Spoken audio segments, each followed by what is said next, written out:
Good evening. Before I call tonight's meeting to order, Director Williams will offer condolences in memory of former student Parker Sutherland. The ICCSD Board extends our heartfelt condolences to Parker Sutherland's family, friends, and greater Iowa City High School community who are mourning his untimely passing. I did not have the privilege of getting to know Parker personally, but my husband had the privilege of teaching him, so I asked him for a few words to share about Parker and what he meant to the City High community. And here is what he shared with me. I had the privilege of teaching Parker world history his sophomore year. At the start of the year, Parker and I stood at eye level with each other. By the end of his sophomore year, I found myself looking up to Parker in more ways than one. I was always impressed by the way Parker embodied our school's call to lead. Parker was curious and thoughtful in the classroom. He was kind and joyful in the hallway, and he was strong and determined on the athletic fields. As a teacher, sometimes it is the little things that offer a window into a student's true character. The thing I will always remember about Parker was the way he never waited to say hello to me. The moment he reached the top step across from my classroom, a big, broad, infectious smile crossed his face, followed by a warm, "Hi, Mr. Schumann, how are you doing?" Parker's enduring legacy at City High will be the joy he brought to everyone around him. Parker reminds us that the formula for leadership is pretty simple. Bring positive energy into the world, perform acts of selflessness, and carry yourself with integrity. Our community is forever grateful for the lessons that Parker taught us. Please join the board as we remember Parker Sutherland and his legacy with a moment of silence.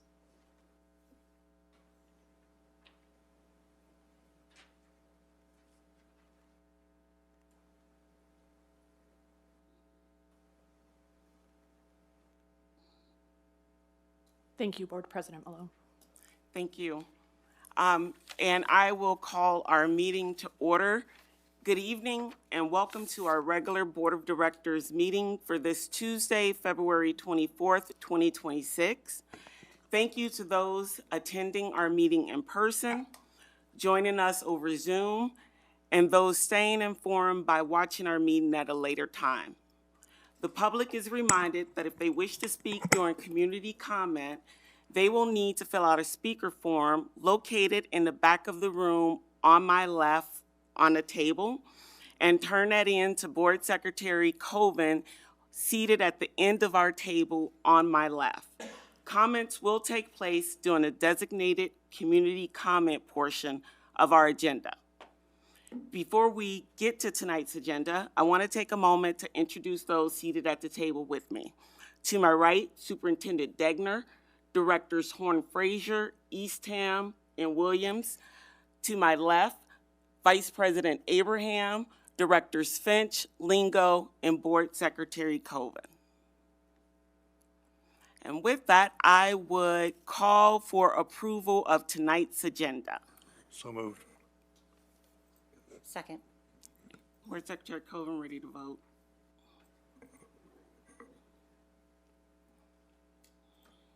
I'm a yes vote. Thank you, Director Abraham. Online voting is open.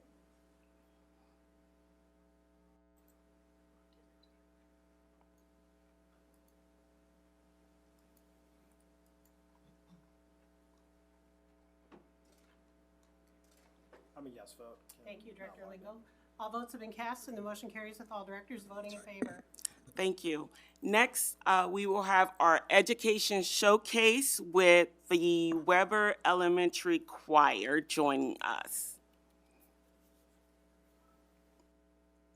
They are on their way in the room.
parents to make it into the room so that they can enjoy the performance.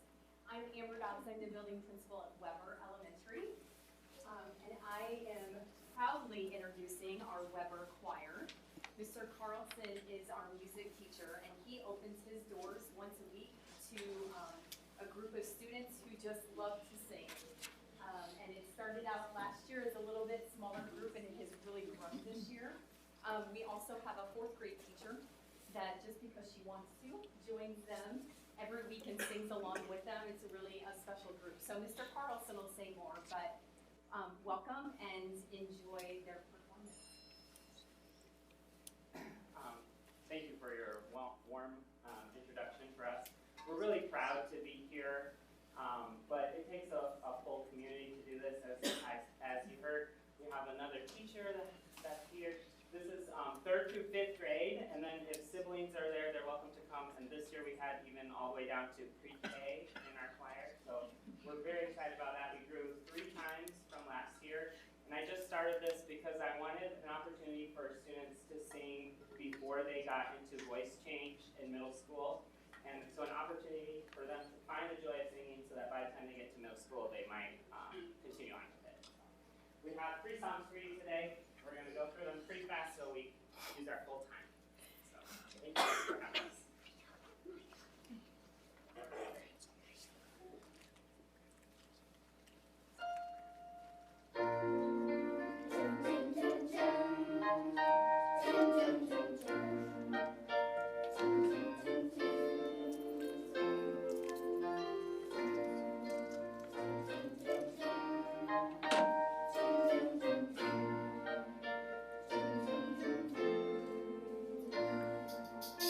So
Thank you, Weber Choir, for coming to start off our meeting with such uplifting and amazing songs.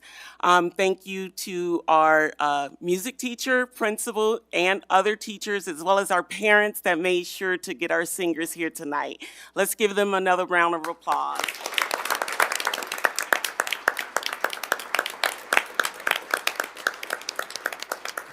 President Malone, if you might pardon my remarks for a second here. Okay. There are a number of media people here tonight, and I just want to tell you, this is your story for tonight.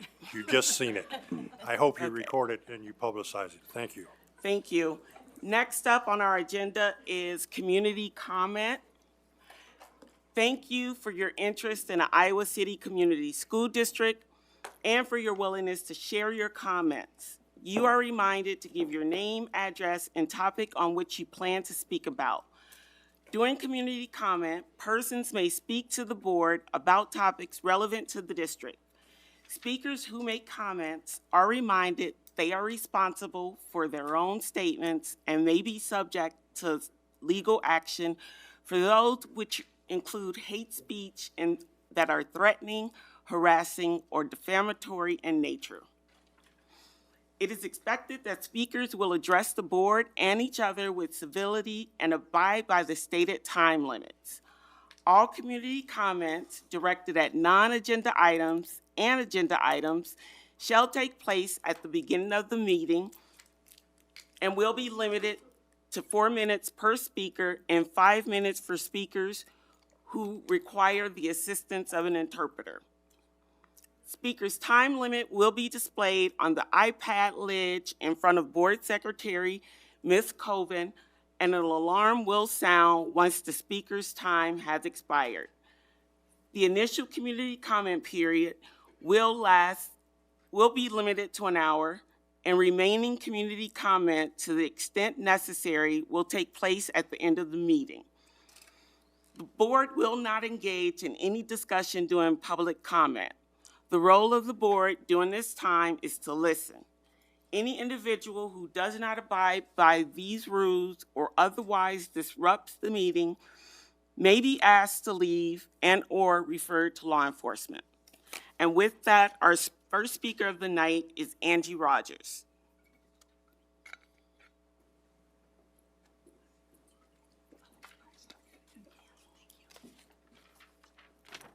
Good evening. My name is Angie Rogers and I live in Coralville. I'm here tonight to speak about the proposed 26-27 budget reductions and specifically the priorities reflected in the proposal presented by administration. I understand the district must reduce spending by at least $6 million. I do not minimize the difficulty of this reality, and I understand that no set of reductions will be painless. But what concerns me is not simply that cuts are being made. What concerns me is where they are being made first and how they are being justified. When we review the proposed reductions, the most concrete and clearly identified cuts are overwhelmingly student-facing.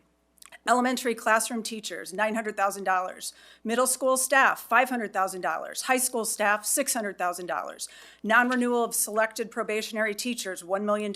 Pre-K through 12 support staff, $600,000. Special education lead support positions, $360,000. Building substitutes, $200,000. Reduction or elimination of attendance support busing, $700,000 to $1 million. That is approximately $5 million in identified cuts directly affecting classrooms, instruction, and student support. By contrast, administrative reductions are described as approximately $2 million. But those reductions appear far less specific and largely contingent on reassignment or attrition. That is not the same level of sacrifice. Students and teachers will feel these cuts immediately. Central administration will not. If this district is facing true financial problems, then we must be willing to consider structural changes at every level of the district, including central office administration. The core mission of a school district is to educate students. That means the areas cut last should be the ones that directly impact the mission. Non-student facing administrative costs should be prioritized for reduction first. There are many options. There could be pay cuts for the executive cabinet.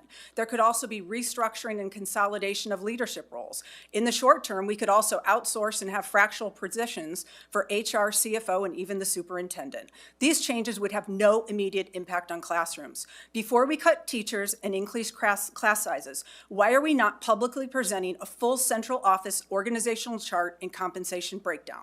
Before reducing special education support, why aren't all consulting contracts frozen except for legal and tax? Before asking teachers to ration copy paper and toner, why are top administrative perks, including car allowances, cell phone allowances, internet allowances, and other contractual benefits, not being reviewed or even voluntarily suspended? These are not symbolic questions, they are governance questions. They are priority questions, and they go directly to public trust. Families are watching, staff are watching, taxpayers are watching. Budgets reflect values. Budgets reveal what an institution chooses to protect and what it chooses not to. If classrooms absorb the majority of reductions while central administration remains insulated, that sends a clear message and is not one that builds confidence in district leadership or this board. I am asking each board member to take a hard look at the proposed cuts and reconsider the priorities. Protect classrooms first. Exhaust central administration restructuring options. Consider temporary pay cuts and benefit freezes at the top before implementing permanent classroom reductions. Apply the same standard of transparency to central administration that is applied to teachers and building staff. Our students should not be the district's primary budget balancing tool. Thank you. Thank you. Next up, we will have Jim Walters.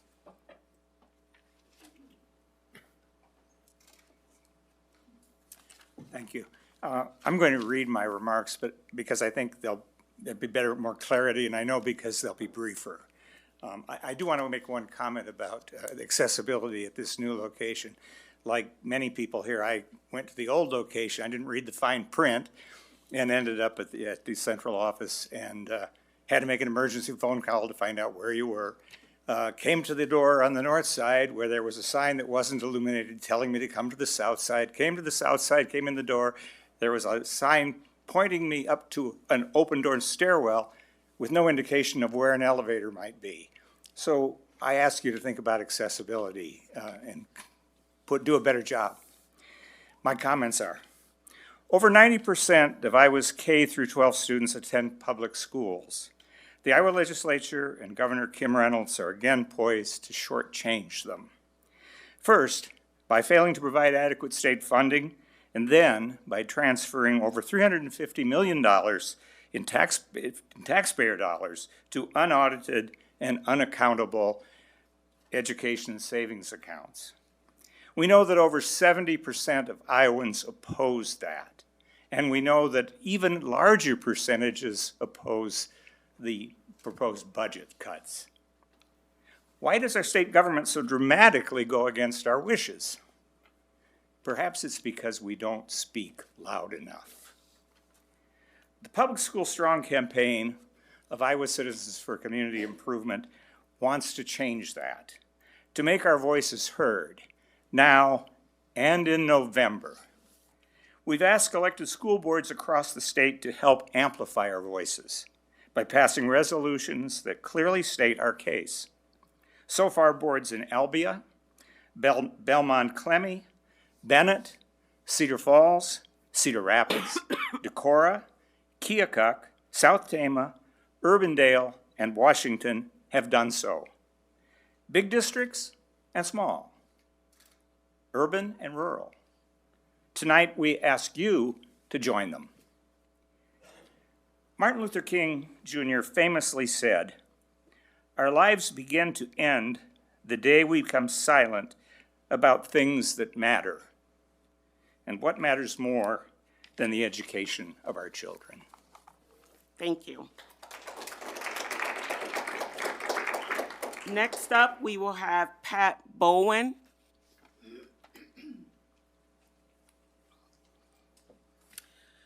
Hello, thank you for allowing me to speak tonight. My name is Pat Bowen. I'm a resident of Iowa City and a longtime member of Iowa Citizens for Community Improvement. I have 3 grandchildren that are current and former students of the Iowa City public school system. My daughter is a teacher at City High.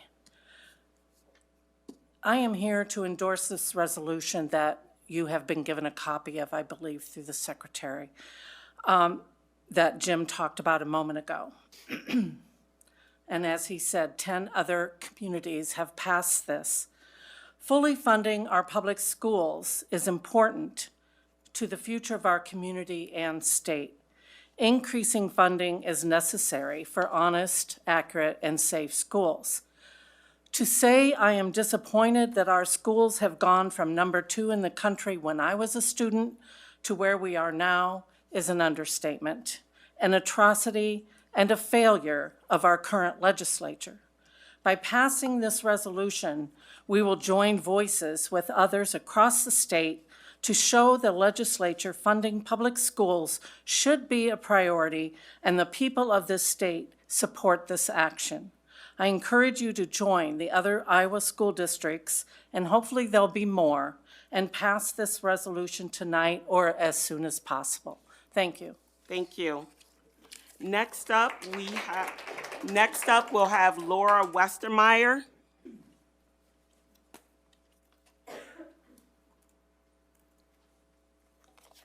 Good evening. My name is Laura Westermeyer. I live at 4696 Oakcrest Hill Road in Iowa City, and I have 3 children who have gone through this school program. Mitch and Jane, I can't thank you enough for the competence, professionalism, and thoughtful leadership you both bring. Your willingness to ask hard questions and hold the district to higher expectations reflects a deep commitment to student success and responsible governance. That kind of diligence matters, especially in challenging times. I truly wish we had more voices with your level of experience and care at the table. I believe that kind of collective strength would have put our district in a much better position today. Thank you for the work you're doing. It does not go unnoticed. Thank you. Next up, we have Maka Pilcher Hyatt. I'm Maka Pilcher Hayek. I live in Iowa City, and I've had 1 kid graduate from the district and 2 still in it. I was looking at the 26-27 proposed budget actions, which is a document shared on tonight's agenda. One of the items is Executive Cabinet Administrator pay freeze. I just want to make sure that on behalf of the public, the board is given a memo, a document which must already exist if this was put on that document, explaining what every single one of the members of the cabinet makes. I want the public to know through its board the amount they make in their salary, their deferred comp, any other benefits. Because certainly, if a pay freeze is worth our consideration in terms of our budget, those numbers should be public. We should definitely understand that those numbers make sense. Because I think a lot of us share the first speaker's concern that we're seeing cuts, and a pay freeze doesn't really feel like a cut.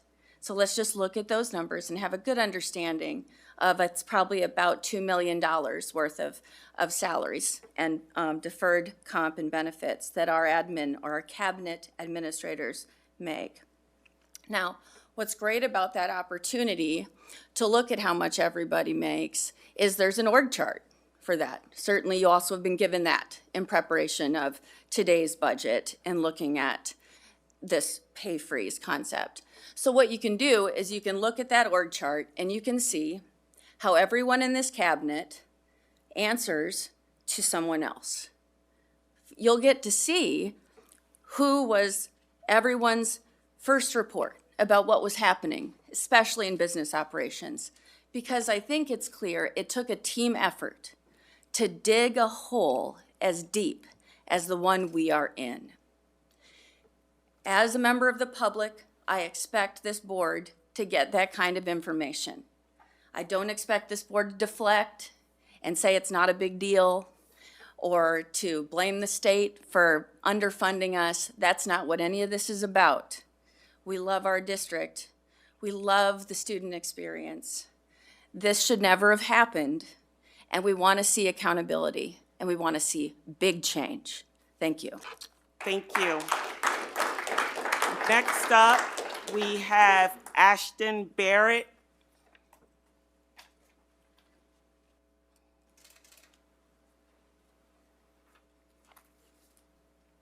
Hi, my name is Ashton Barrett, and I'm the parent of a second grader and a kindergartner at Twain.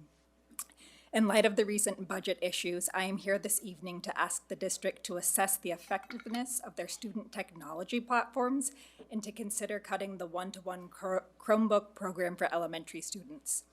The board approved $6 million last year for the purchase of new Chromebooks, and the district has previously stated they spend around $1.5 million annually on Chromebooks. I don't know what Happy Numbers and Lexia cost, but I'd guess it's in the six figures. That is a significant investment and makes me wonder, what is the academic ROI for these programs? And are there more cost-effective alternatives that are just as successful, if not more so, at teaching our kids this content? It is challenging to get my children to tell me what they're learning from these programs, but my second grader has shared that her desk mate enters 6-7 for every answer on Happy Numbers until the program finally spits out the correct answer for her. When my kids do talk about these programs, it's mostly about what levels they and their classmates are on. The underlying judgmental nature of their comments concern me, as they tend to be either self-critical because they're on a lower level or gloating because they're ahead of their peers. I worry about the impact of these gamified tech programs on my kids' intrinsic motivation to learn, their sense of self, and on social dynamics in the classroom. One of the reasons I choose to send my kids to school here is the district's mission to ensure all students will become responsible, independent learners capable of making informed decisions in a democratic society, as well as in the dynamic global community. Much research suggests, and I personally believe, that embodied experiential and interpersonal learning is the most effective in creating responsible, independent learners. I am grateful because I see this type of learning in my children's classrooms, and I think we could maximize it by ditching one-to-one Chromebooks. Instead of spending millions to have classrooms of kids with headphones on, glued to their Chromebooks doing Happy Numbers, what if we had groups of students playing dominoes, Go Fish, cribbage, and Yahtzee? Students would not only learn math skills, but they would also learn critical social skills like taking turns, teamwork, and how to regulate their bodies and emotions to play quietly while their teachers work with other students. What if, instead of computer programs teaching our kids literacy, we had reading buddy programs where older students were paired with younger students to read aloud and do literacy activities together? Not only would they learn, but older students would build skill, mastery, and confidence by stepping into the role of teacher. Younger kids would feel special by engaging with the cooler older kids, and the sense of school community would be enriched by these cross-grade relationships. What if, instead of one-to-one Chromebooks, we returned to computer labs, where students learned essential tech skills for the 21st century, and they also received education in digital safety and citizenship, and how to maintain their health and well-being in a screen-filled world? Author Wendell Berry said, "I am not against technology so much as I am for community." I would add, I am not against technology so much as I am for student learning in school community. I think ending the one-to-one elementary Chromebook policy would be a win-win-win. It would be a win for our budget, a win for our students' learning and well-being, and a win for enriching our school culture and community. Thank you. Thank you. Next up, we have Jenna Schlegel-Priam.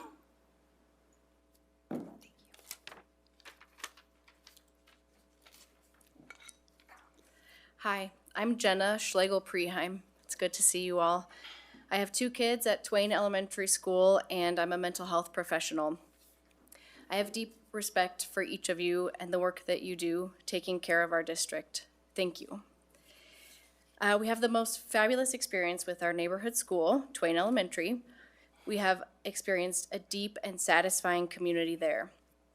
Our kids' teachers are extremely experienced and wise, and it's such a great feeling to send our kids to school each day to teachers that we deeply trust. We love our principal who brings her fabulous energy and total genuine commitment to our students. Twain is vital to our neighborhood. I know budget concerns are a multifaceted issue with need for many solutions. As one of those solutions, I hope that you'll consider retiring the one-to-one Chromebooks and EdTech subscriptions at the elementary school level. Jared Cooney Horvath is a neuroscientist and specializes in human learning. This is his book, The Digital Delusion: How Classroom Technology Harms Our Kids' Learning and How to Help Them Thrive Again. It's a great book, highly recommend. He cites research across the world that shows that learning outcomes actually decrease with more devices and EdTech. Across 3 major international assessments, higher computer use in school correlates with lower learning scores. Students who use computers at school consistently, who do not use computers at school consistently, score higher. His research also shows that as money spent on devices and EdTech increases, scores on the National Assessment of Educational Progress decrease. As money for EdTech goes up, learning goes down. The author cites 3 main reasons for this. 1, we are teaching kids to fragment their attention, which is at odds with learning. 2, empathy between teachers and students, which is a relational biological phenomenon and an extremely potent ingredient of learning, is interrupted with screens. And 3, things learned on a screen are more difficult to transfer to other contexts. On a personal level, the gamification of learning is concerning to me because I don't want my kids' beautiful intrinsic motivation to wither, or for them to eventually find that they are bored during regular class time because they aren't receiving the dopamine hit of a fancy banner letting them know that they've leveled up. In short, our kids would flourish from less screen time at school, and discontinuing one-to-one Chromebooks and EdTech subscriptions would save money. I would love to help work toward this goal in whatever way possible. I'm hoping that you'll ask me to be on a working group someday, and thank you so much. Thank you. Next up, we have Billy or Orville Townsend. Billy or Orville Townsend. Oh.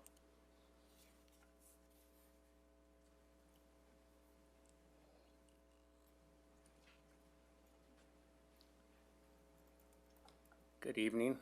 My name is Orville Townsend. I live in Whiting Avenue here in our city. My wife just told me I should come up here and speak. My kids went to Shimmick School and went through the system. My grandkids went to Shimmick School and went through the system. And I can proudly say that has been many years ago, but I can proudly say that there's been a consistency in school district in our city. I think we as parents should give ourselves a pat on the back because we felt that education was very important. We also understood that education is the major step to success. Our city school district has been fantastic. We've been blessed over the years to have excellent teachers, excellent administrators. A downside during that period that was consistency was the lack of funding and resources in many situations. But even that we overcame. It is so easy to be critical. It is so easy to look for things that people do that you don't like, that make you uneasy. But it's more difficult to look at things in terms of if there's something that you feel isn't what it should be, what can you do to help make it better? And I'm hoping that this is the attitude that we will take not only about our children, but about our city. Like I said, now you may say, well, this old man is rambling. Well, you can't bust me on that because I told you up front, my wife sent me up here. But I'm just hoping that our city will continue to be a place that good teachers and good administrators want to come. Because if we can create an atmosphere like that, then we're doing a win-win for our children. It's all about us, and it's important that we do it together. Thank you. Thank you. Next up, we will have Marion Coleman.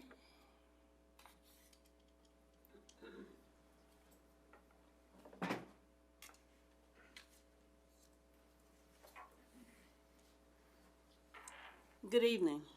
Oral cannot claim to be the oldest person in here because I am. However, I just wanted to speak on the number of years I spent in the school district, which I spent 30 years in the school district. And some people probably are tired of hearing that, but I am proud of that. And the reason I'm proud of it is because my kids grew up here too. Now, we came here in '69 when there was an open attitude about people who look like me. Now, perhaps you don't want to hear that, but that's true. This district has embraced and improved upon certain things that people don't look at. I know the budget is an important part, but we also need to look at, when you look at administrators, you look at what do they do to become administrators. I came to Iowa with a master's degree, thought I was all of that in a bag of chips. But when I got here, I was told by the administration that I needed to do a little bit more to be a part of this excellent school district. I know there are people here who are probably were running around on their scooters. I'm 82 when I started working in the district. But I also know that living this long and having my cognitive ability has helped me to understand that people view things from different points of view. And I want to say that the district has had bumps in the road before.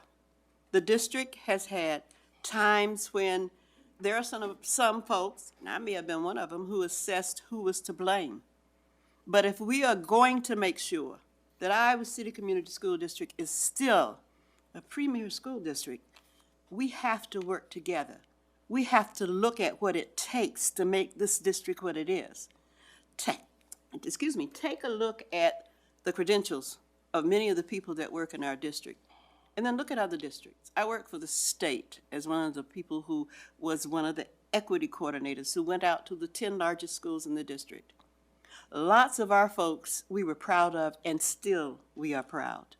My kids were educated here, we lived here, we still live here.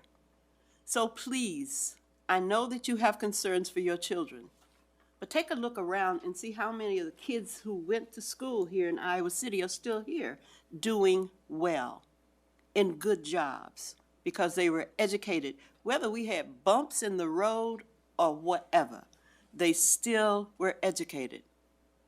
Now, I don't want to sound like a Pollyanna, but I guess I am, because we were successful here. And people who look like us aren't always successful in communities with a percentage of people who look like us not being here.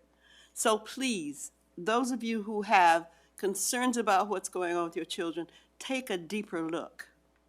Don't just look at Iowa City, look at some of the other districts and see who we have and what we have and how our folks are educated and what they bring to the table. And if I had been in the district now, Matt would have been my 10th superintendent. And I was federal compliance and equity, so I know where the bones are buried. I know the backstories. So you can't tell me that this is the first rodeo for this district. And just like before, we will survive. Thank you. Thank you. Next up, we'll have Royce-Ann Porter.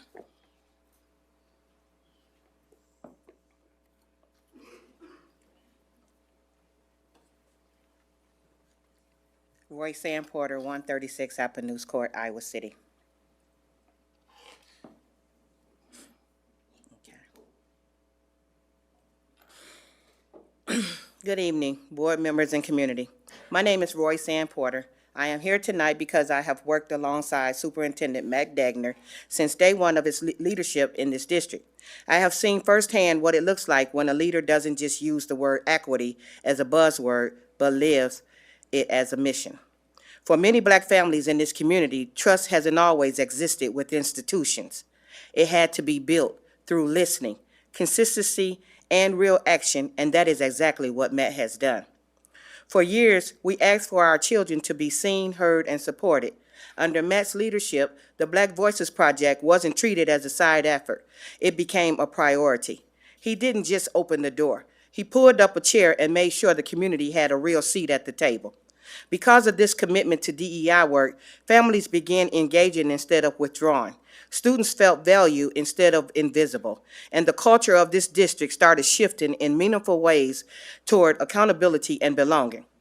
Recently, I watched something that was deeply troubling. When concerns were raised and names were listed, Board Chair Ruthina Malone was placed in the line of fire, not because she did anything wrong, but simply because her name appeared. And let's be honest, when equity work gets challenged, too often, Black leadership becomes the target. Instead of focusing on the real work being done to support students, blame gets redirected, in ways that discourage progress and silence voices that are finally being heard. That is not leadership, and that is not how we move forward as a community. Matt didn't retreat when things got uncomfortable. He didn't shift blame. He stayed engaged, accountable, and committed. Leadership is more than budgets and policies. It's about protecting progress, supporting those doing the work, and standing firm when the pressure rises. Matt listens, Matt collaborates, and Matt acts. And because of that, families trust this district more today than they did years ago. I know hard budget conversations are happening. I respect that responsibility. But you cannot put a price on trust. You cannot measure belonging on a spreadsheet. And you cannot afford to cut the very programs that are finally making our schools safer and more inclusive for Black and brown students. Progress takes years to build and only moments to undo. Matt Degner has consistently shown up for this community, especially when it's difficult. He has helped build bridges where walls once existed. He has centered equity with action, not just words. I urge this board to protect the progress we've made. Do not lose the momentum and do not lose the leader who helped create it. Thank you. Thank you. Next up, we'll have David Norpier.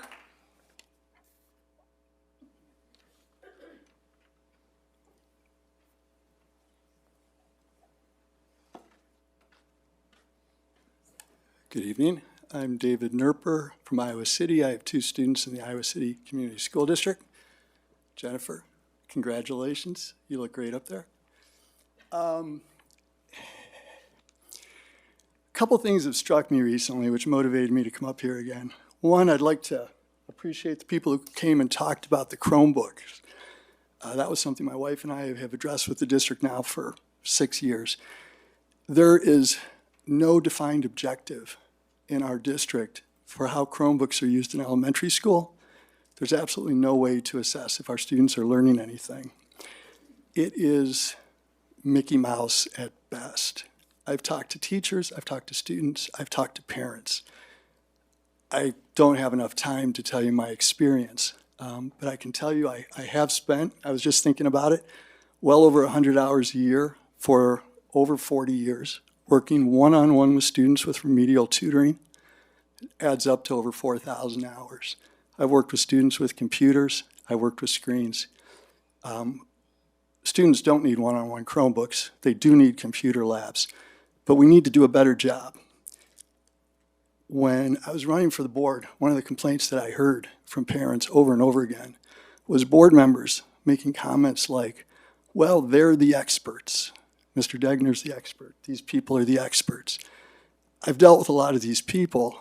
I don't know how you define expert. There are a lot of people out there with a lot of experience. You can go online and read about it. I would consult people who are true experts in specific areas, and I would try and get more information about this. That's not why I came tonight. I came tonight because I read Mr. Degner's letter to the community, $10 million. When I ran for the board, I had a bunch of people come up to me and say, our financials are a mess. I went and I talked to Mr. Degner and I told him, look, that was the first complaint I heard. And he very kindly kind of smiled, and I let him know that people didn't seem, overall as I talked to parents, that wasn't their pressing issue. But he didn't mention anything about misplacing $10 million. And I guess this is the bottom line. I've worked with districts in 9 different states. As I approached this district with issues about Chromebooks, I was amazed at how people didn't ask questions, didn't seek information.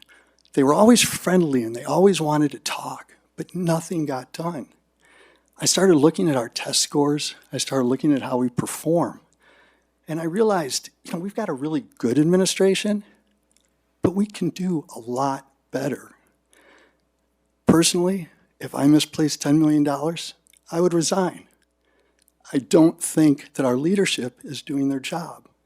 And I would ask you to consider as we move forward, we've had 10 years of decline. This is kind of a continuation of that leadership. Maybe it's time for something new. Thank you. Thank you. Next up, we have Emily Campbell. I'm Emily Campbell. I'm a City High graduate, and I have 2 children in the district. I agree with some of the speakers tonight that funding for public education in this state is totally abysmal. There is no question about it. I'm not opposed to any of the resolutions in support of funding for public education and for raising our voices in support of that funding. Unfortunately, district leadership and this board have put us in a position that undermines this district speaking out. The ICCSD has mismanaged its funding to the tune of at least $6 million. Before the district can speak out about the lack of public funding in this state, please prioritize managing our resources, implementing responsible governance, so we will once again be poised to lead this state in advocating for public funding in education. Thank you. Thank you. And that was the end of community comment. Before we move for approval of tonight's consent agenda, I would ask if any directors had questions regarding the bills that were reviewed. I have questions over looks like the February 18th bills. Go ahead. You want to share? Yeah. Okay. First, I noticed in there that there is a late penalty to the IRS. Why was that, and what are we doing to make sure that doesn't happen again? Yeah, thanks for sending your questions earlier, Director Lingo. I'm going to have Chief Operating Officer Kurt Pratt talk about that one. Yeah, so that was for a late filing for the Form 720, which is the excise tax for the PCORI for the self-insured health insurance fund. Just an oversight from the business office. Okay. Next up, I saw that there is a payment for a Marzano workshop, and I know that in some of the potential cuts, they talked about workshop and travel. Are we still going to continue with that travel item? Yeah, I can speak about that one. It's not a travel item. It is a workshop for vocabulary instruction that is funded through a federal grant through ESSA, so Every Student Succeeds Act. So that is grant money that was awarded to us by the state. Okay, thank you. You're welcome. And then there is about $92,000 in junior achievement curriculum. I just kind of found it interesting because the ELA curriculum is potentially one of the areas that we're not going to go on with. Is this nearly $100,000 a year? Is it a curriculum that we have to pay for every year, or is it a one-time buy that we get to keep and then never have to buy again? I'll let Lucas talk. Yeah, the fees have varied throughout the years, and we'll discuss before the end of this year as far as what the curriculum looks like next year with junior achievement. That pays for elementary, middle school, and high school, both career-based lessons as well as social studies, and the lessons that go along with any career-related items before our immersive experiences here. So so we have to pay that yearly? Correct. Okay. And why, like, when we bought the Junior Achievement Dream Accelerator for $2 million as an investment, why didn't the curriculum come with that? Because it shows that it is going to be, Dream Accelerator curriculum is $16,000. Yeah, the fee that goes with that is the materials that are taught. There's 7 different lessons that are taught in the building, as well as the IRC, the Industry Recognized Credential Assessment. That's one of those pieces of the post-secondary readiness, what we call an unfunded mandate. So a lot of the IRC assessments that go along with the requirements for students are often unfunded. So like the kindergarten, first grade, sixth grade, eighth grade, ninth grade, that isn't part of the Dream Accelerator curriculum? correct. Okay, thank you. Any additional questions? I just want to follow that up because the whole idea of the Dream Accelerator was that we were using capital projects funds so that we would avoid general fund spending. So I guess I was a little surprised to see that charge. Again, the whole point of the Dream Accelerator was to avoid general fund spending. So did you know that this was going to be a charge, and is it all along? You were aware? Okay. That was part of our presentation. You guys, Director Finch, was the element where there'd be the classroom curriculum, and we talked about that would be part of the recurring, as Director Potacek talked about, the recurring contract with Junior Achievement about what curriculums we use in the classroom. So the tie-in for the industry recognized credential would be linked to that curriculum that happens for the classroom-based component. So we had tried to break down those costs at different times, and then you guys have presented with different agreements through Junior Achievement before about what those classroom-based curriculums would cost. So that'd be, like he also mentioned, a review that we'll take before next year. Okay, all right, thank you. So I just want to reiterate this. We paid $2 million for a curriculum that's a subscription service to be able to use and get the credential. We could have used the Dream Accelerator without the classroom component. When we had presented to you guys, we talked about that if we did the classroom lessons along with the Dream Accelerator experience, then every student would qualify for an industry recognized credential that would score positively for them on the Iowa School Performance Profile. Thank you. I might ask too, if you have some idea about how many students are going to use that curriculum in their studies. Yeah, right now, the goal, of course, is all of our freshmen would engage in that experience and with that curriculum. Okay, thank you. Any additional questions? President Malone, I'd like to pull item 11. Oh, we're still on. Oh, I'm sorry. bills. No problem. All right, hearing none. Are there items directors would like to pull from the consent agenda? I'd like to pull item 11. Okay. Any other items? Hearing none, is there a motion to approve tonight's consent agenda minus item 11, the Johnson County Assessors Examining Board appointment? So moved. Second. Board Secretary Coven, ready to vote? Online voting is open.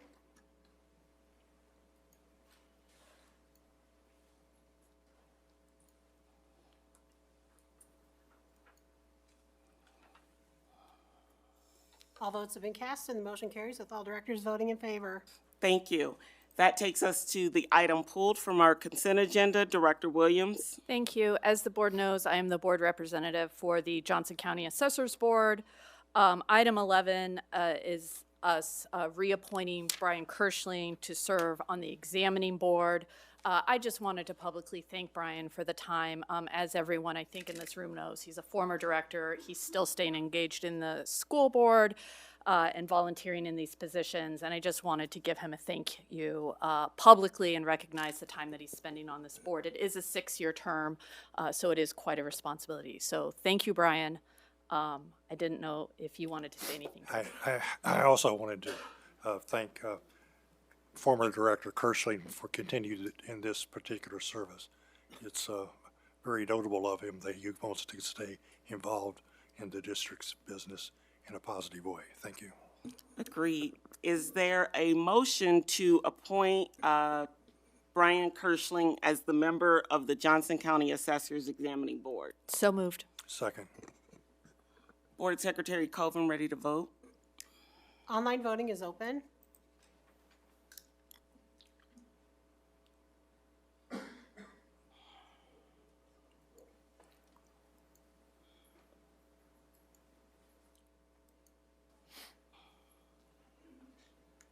All votes have been cast and the motion carries with all directors voting in favor. Thank you. That takes us to our policy review, the 600 policies, and Director Lingo, you chair Policy and Governance, please.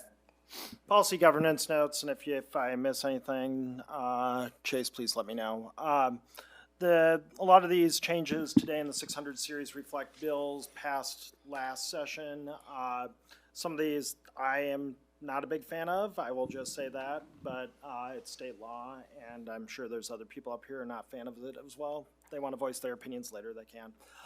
First, curriculum evaluation, term changed because the word equity, corrections for grade levels to, there's some stuff on corrections for grade levels to reflect the current way the buildings are staffed, so, you know, K-5, 6-8, and then 9-12, of course, stays the same.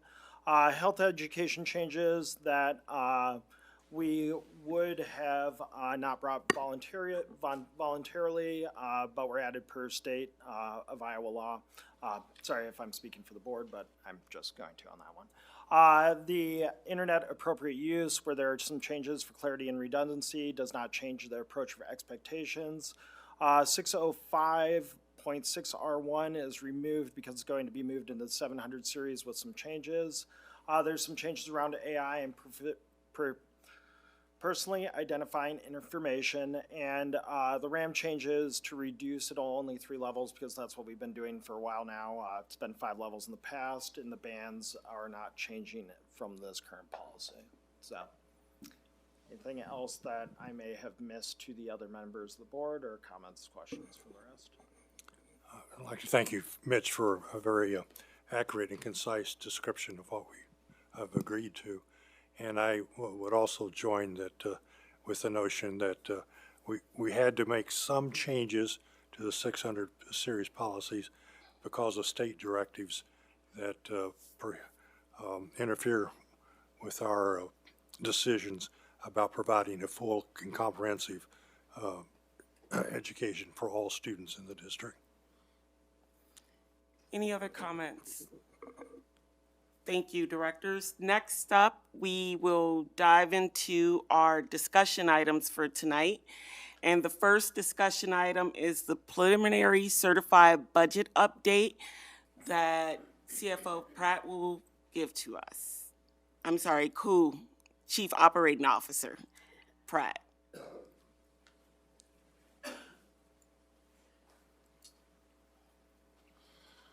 Good evening, all. We'll just do a quick run through here. This is really just kind of more as a roadmap, not to have a significant discussion necessarily. We'll have multiple meetings coming up through March and April on that. This is just kind of to lay the baseline of what you can expect moving forward. So we'll talk a little bit about the purpose, some of the timeline, and then some of the key factors that we work with as we build this out. So every spring, it changed about 2 years ago, we go through the certified budget process, and that's just where we set our tax levy for property tax. Starting on, by the end of the day on March 5th, we have to have established our maximum tax rate. That does not require any board action. That's an administrative submission where we just submit, here's our max levy or what we anticipate it can be. We can make changes all through the course for the next 2 months on that. The tax rate gets mailed out, I think, as everybody knows, to communities so they can see what the school district's levy portion is, the city, the county. And there's a whole document that's a different discussion at a different time. But right now, March 5th, we just set the max rate. Doesn't require any board action. So in our timeline, again, March 5th, we submit that maximum tax rate. We'll start publishing for our first public hearing on the 10th. We have a 10 to 20 day window on that. March 24th, we'll hold our first budget meeting or a budget hearing where we'll take comments. And then April 14th, we'll finalize that property tax levy and proposed budget. And then we'll hold our second hearing with official action on April 28th. And our deadline is April 30th. So we have several touch points on that over the next few months that will certainly coincide with discussions. Looking at our historical tax levy rates, you can see all the way back to 2002, we were just under $12 per $1,000 of assessed value. And then up to last year was just over $16. So that's just a historical trend overall. So then our other key figures and assumptions. When this presentation was developed, 2% SSA was still a little bit of a question mark. I think it's a little more solidified now, just waiting on the governor's signature, so we know that piece now. This current year's budget was based on 14,550.6 students, which was an increase of 171.9 from the previous year. Our FY27 budget, which is based on this year's enrollment, is going to be based on 14,369.6 students, which is a decrease of 181. So with that large of a decrease at SSA at 2%, that's going to qualify us for budget guarantee, which means we'll get 101% of our district cost per pupil from this current year. And we'll talk through what exactly that metric looks like in the coming meetings, but just want to get that on everybody's radar. And our maximum cash reserve levy, which a portion of that is due to our special ed deficit, among other MSA requests we can make for the SBRC. It's just over $30 million for FY27. And with that, any questions on that? That's just a very high level overview of what the process looks like. Just real quick to clarify, we're only allowed to be on budget guarantee for 1 year, correct? No, you can actually do it every year. Every year? Yep. Perfect, thanks. That was actually my question. Thank you for asking that. I do have one other question. So the cash reserve levy, are we maxed out on the cash reserve levy? For this current year, yes. Okay. Yep. So, but can you help explain it to me, the cash reserve levy? So when the school year starts next year, that's how much cash we have, or how does that? We get authority to levy cash for reserves, and it's based on an equation that I don't have in the presentation. I wouldn't do justice explaining it right now, to be honest. For instance, this year's maximum was 24 million, so we're gaining $6 million in cash reserve authority, ability to levy going into next year. Does that just mean that we have the ability to save that money, or is that like We money have the- that we get to spend? That's We get to spend it. We get to levy it, so we'll take that in with property taxes if the board should choose to levy it. And how will that help us through fiscal year 27 to make sure we have the cash on hand, or? Yep. Okay. Yep. So we're feeling confident on cash on hand for fiscal year 27. I think that goes back to our conversation last week about still needing a long-term lending strategy, Director Lingo. So this will help in that equation, but I think we've been pretty clear about extremely limited or no cash reserves. And so this is what districts would want to employ to make sure you build that cash reserve to a point where you had sufficient resources on hand. And in a future one of these updates, could you go into a little bit more on budget guarantee to help explain it to I'm not expecting it right now. I'm not gonna do that to you. But for a future one, to explain budget guarantee to the community and what it means and how it works and all the nuances, I appreciate it. And I might add also, in doing that, if you could give us a little history of the budget, our use of the budget guarantee. Okay. Option or ability. Yep.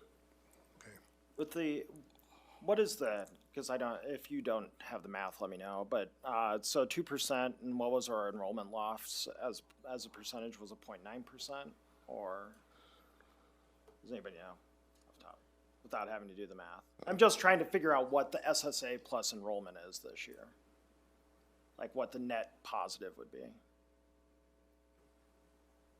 Well, that's tied to that. I think it'd be easier to show you the budget guarantee math because those are the two factors that qualify you or don't qualify you for budget guarantee. So if you're losing the students and it's your loss is beyond what you'll gain in the SSA, then you're flipped to the budget guarantee provision. And so when we bring that back, we can just show you all the specific breakdown. Like I think at 2.5% SSA, we may not have been on budget guarantee, but at 2% we are. And you mentioned that on March 10th, when it's published, that's when the mailings start going out to our community members, or when does that happen? That's out of our control. That's the county that does that. I believe it's before the end of March that those get sent out. And do you know if the notice of when that meeting will be where they? Beyond that, yep. Okay. Yep. And will we as a district put a notice on maybe our website? Yep, so we're folks required know? to do that as well. Okay. Yep. And you say comments only, but they can also ask questions that night, right? Yeah, yes, they can ask comments. But we don't take any official action that night, I guess. is Right, the- I know. Yeah. I just wanted to clarify. Yep. Okay. Yep. And then the next meeting, it's, again, comments, questions, and then action. Yep. So Ruthina, you're suggesting that we will try to answer questions people have that they ask during the comment period? I thought we did the last, maybe I'm misremembering. That I don't. Yeah, I know you weren't here. Yeah. I can't remember if we had a comment or a question or We- not. Yeah. It was February of 2024. We had a couple questions, and I thought they were answered, but I could be misremembering. Yeah, to me, it makes sense to do it that way. Yeah. But that's different than we do the Right, usual comment because it's a period. public hearing. Right. And we usually ask, are there questions from the board, so it's on- questions from the community? So it's on the agenda, so Yeah. we can make responses. Good, thank you. Any other questions? All right, thank you. Next up is the recommendation for short-term borrowing. Yeah, so we're going to invite our partners at Allers and Cooney and PFM to the microphone. Really, the goal for this agenda item tonight was to deepen the board's understanding about the anticipatory warrants that will be put in front of you for March 3rd for the short-term loan we discussed last week at the board work session. And so they've joined us here this evening, and we'll go ahead and turn it over to Emily here and let her introduce herself and then just explain that process and address any questions you might have. Yes, hi, good evening. I'm Emily Colby with the Allers and Cooney Law Firm. We represent the district. I also have my partner here, Beth Grobe, on the end, and then Suzanne Gerlach with PFM, who is the district's municipal advisor, is here as well. I just wanted to provide the board with really just a brief update on the status of the short-term borrowing. So next week at a special board meeting, the board will be presented with documents to approve the sale and issuance of a $3 million anticipatory warrant that would be set to close before March 13th. And the goal for that is that it will be repaid essentially as soon as possible, but certainly no later than by the end of this fiscal year, so by June 30th. And just a little bit of background on what an anticipatory warrant is. Essentially what it boils down to is school districts can't have debt in their general fund. So instead, the code provides a mechanism where what you can do is issue an anticipatory warrant. It's secured with general fund revenues, and it's repaid generally within 12 months. So this is just a smaller anticipatory warrant that will be issued and repaid by the end of this fiscal year. Are there questions from the board? Who's the recipient of the warrant? That is, who's going to loan us the money? Yes, the district has been working with Midwest One on this anticipatory warrant. Is the cash actually transferred between accounts, or is this just a mechanism to let the state know that even though it may seem that our cash is negative, we do have this other $3 million out there so that we are not maintaining a negative cash balance? That's a good question. No, the district would actually receive proceeds. Actually, this one is going to probably be structured as a drawdown. So if the district needs to access those funds, you can do that through the warrant. But it's not just kind of a paperwork thing. There would be actual funds. I'm sorry, Emily, I guess I didn't understand. So Midwest One is going to be involved in this transaction, but is the money actually coming from Midwest One, or is it coming from district accounts? No, it functions essentially like a short-term loan. So Midwest One would be the lender, then the district would receive those funds if and when it needs to draw down that, and then the district would be repaying Midwest One at the end of the term. Okay, thank you. So then, what's the interest rate on that? I believe the interest rate is going to be 6.25%. And do we pay interest on the amounts that we actually have to draw out, or the entire $3 million balance? That, Okay. yeah. So the less we draw, the more we save. And the amount of the interest is also calculated daily, is that right? So it's not, Yes, and this is going to be a short-term warrant, so at the very latest, it would be June 30th. right, so it's, yeah, so it may not be a full 6% of the amount borrowed. That is Well, the interest payment. I may It'll not be based on the amount that's actually drawn would be the 6%. I'm sorry. I meant the $3 million amount of the warrant. Correct. And this is for Superintendent Degner. How are we planning to pay this back? So that's the proceeds that we would receive from the state foundation aid payment that comes in March. The timing of that is due for that Monday, believe it's the 16th. Friday, the 13th is when payroll goes out. And so the timing of that in this particular circumstance with, again, limited or no cash reserves is problematic here. Any other questions? And so this is for March payroll, and then we're good for April because we get the property tax by March. Yeah, that's Okay. the way we forecasted it. Again, we have talked to you about, we'll have to come back to a conversation about a longer-term strategy for FY '27. But we believe, yes, that sizable payment in April will put us in a solid position through the end of the year. Thank you. Yes, thank you. Next up is our timeline for operational action plan improvements.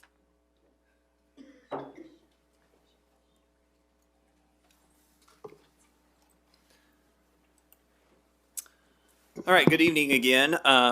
This is something that is kind of a first iteration that we would want to continue to bring back to you as it's further developed, and we have more of those continued improvement pieces identified as we work throughout the spring. Later in the agenda, just as I walk through this, you'll see an engagement to hire a interim chief financial officer. Should you approve that agreement, we plan to have that individual on site tomorrow.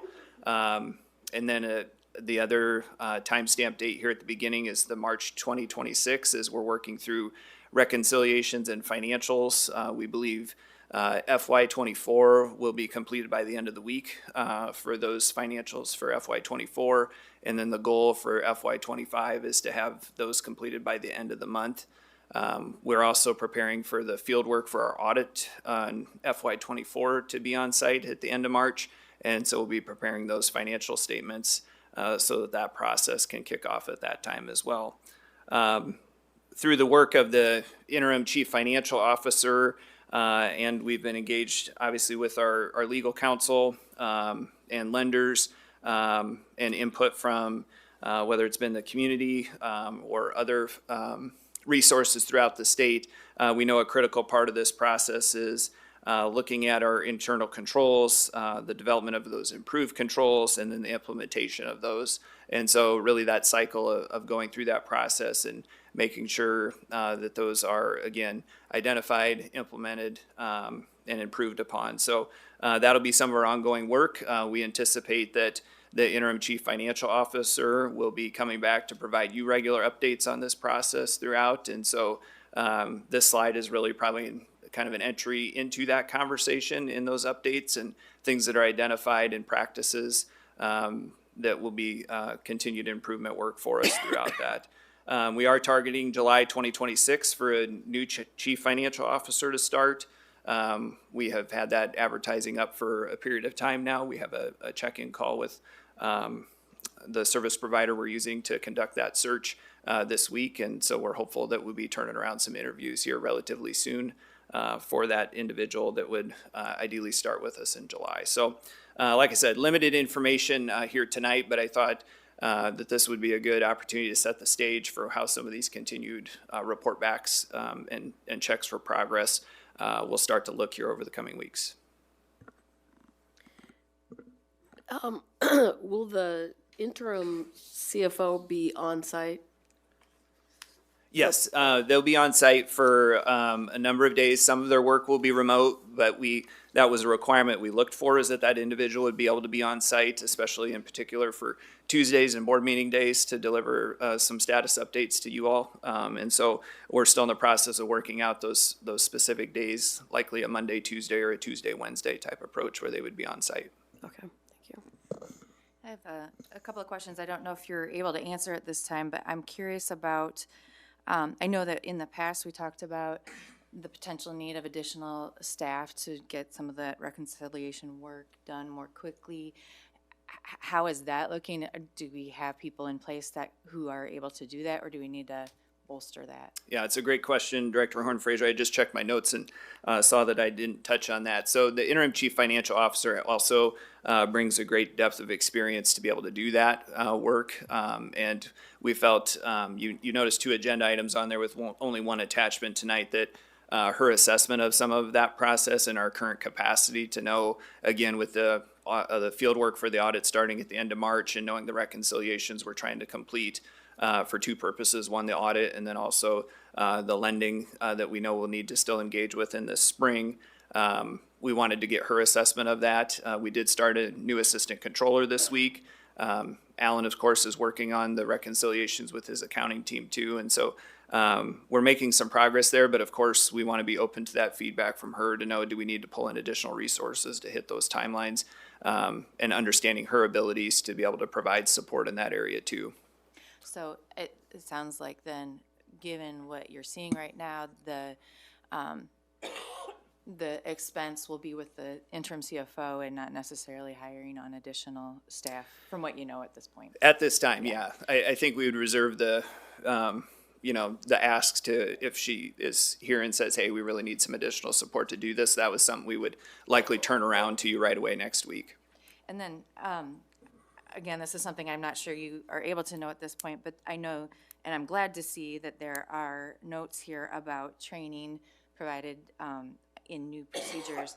And do you anticipate that that would be training that would be something this interim CFO could provide as well, or would that be some other provider, or does it depend on what's determined in terms of the processes that are? I think both. I think, we'll definitely be receiving some training from the interim CFO. I think even some of that knowledge, will be shared, to the board, whether it's in work sessions or at a meeting in that fashion. But I think we also recognize the need for some ongoing training through our state agencies and work that way. That's kind of some ongoing learning for the board and for the leadership team. So that's a definite piece of the work, and I think we'll see it in both areas.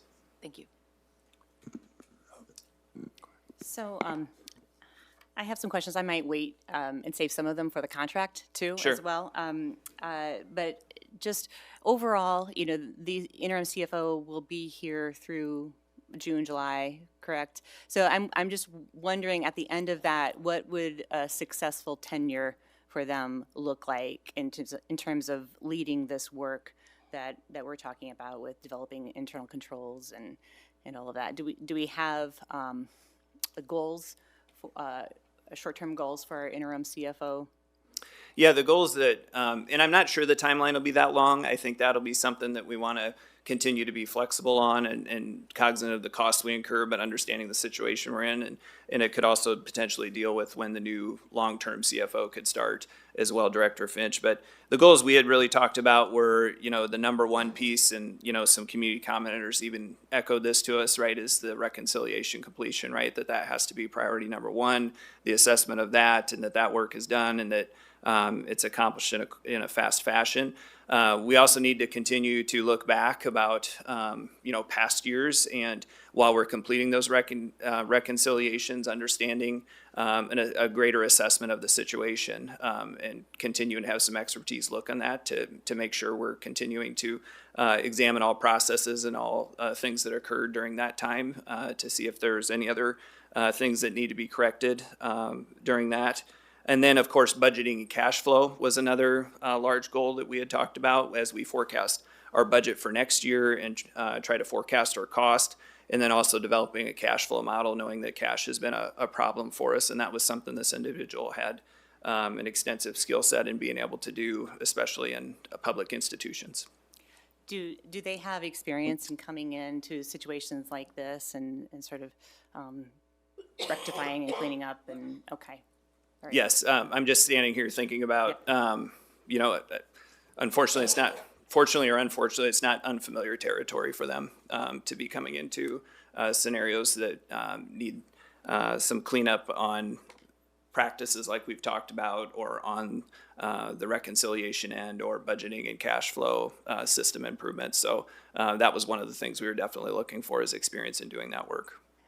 And then the periodic reporting, I noticed that in the contract, it said it reports to the superintendent, and we had discussions before about reporting to the board, perhaps reporting to the board president, or reporting to the chair of the financial oversight committee. So that's one thing I would like to change in that contract, to stipulate that we're not just reporting to the superintendent, but we're also reporting to the board, and in the very least, reporting to the board president.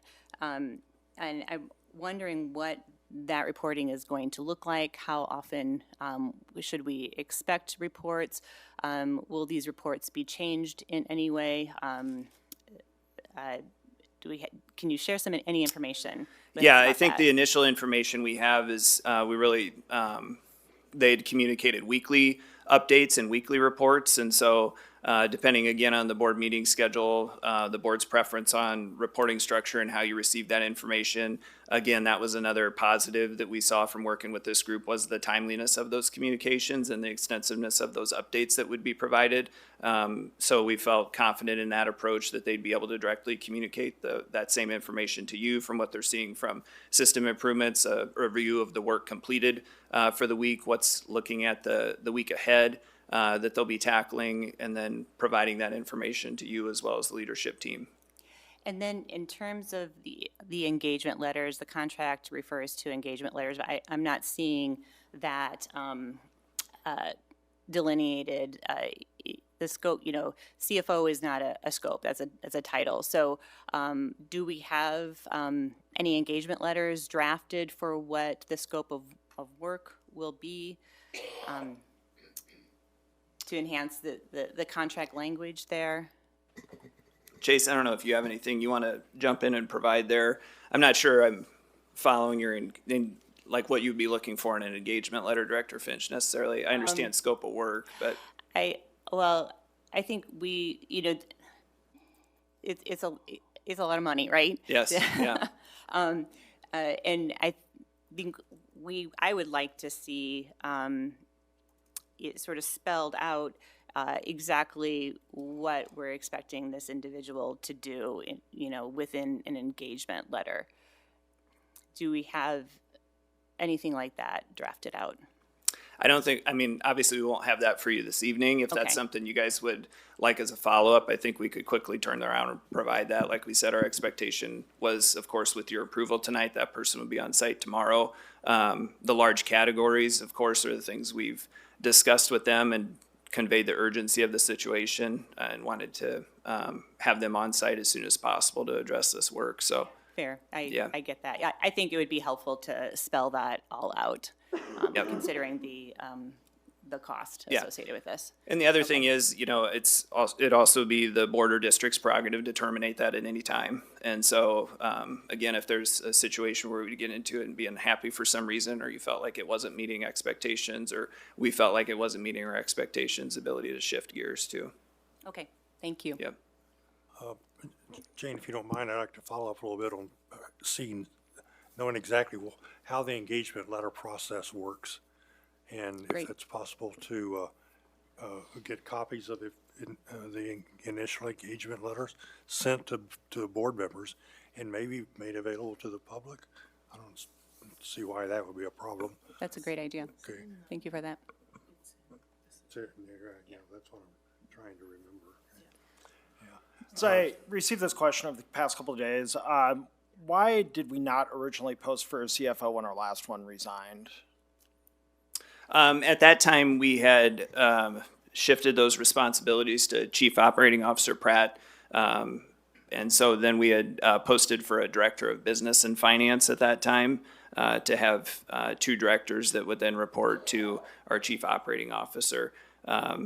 You had provided feedback that you weren't satisfied with that approach, and so we regrouped, and then we posted for a chief financial officer. And I think as we've better understood the depth of our situation over the last several weeks, that was a very appropriate response.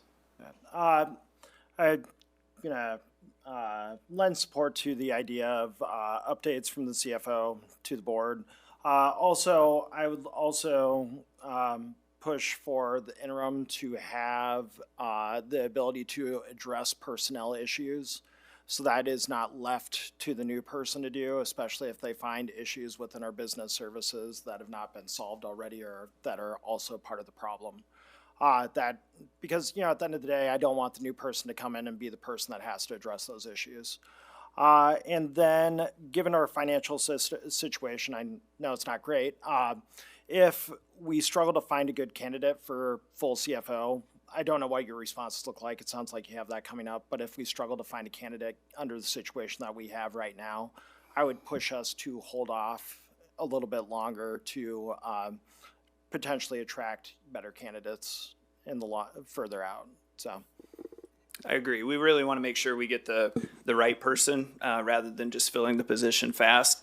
I do think we're optimistic about some of the candidates that we're starting to see. And so, again, some optimism about that, but definitely understand your point, Director Lingo.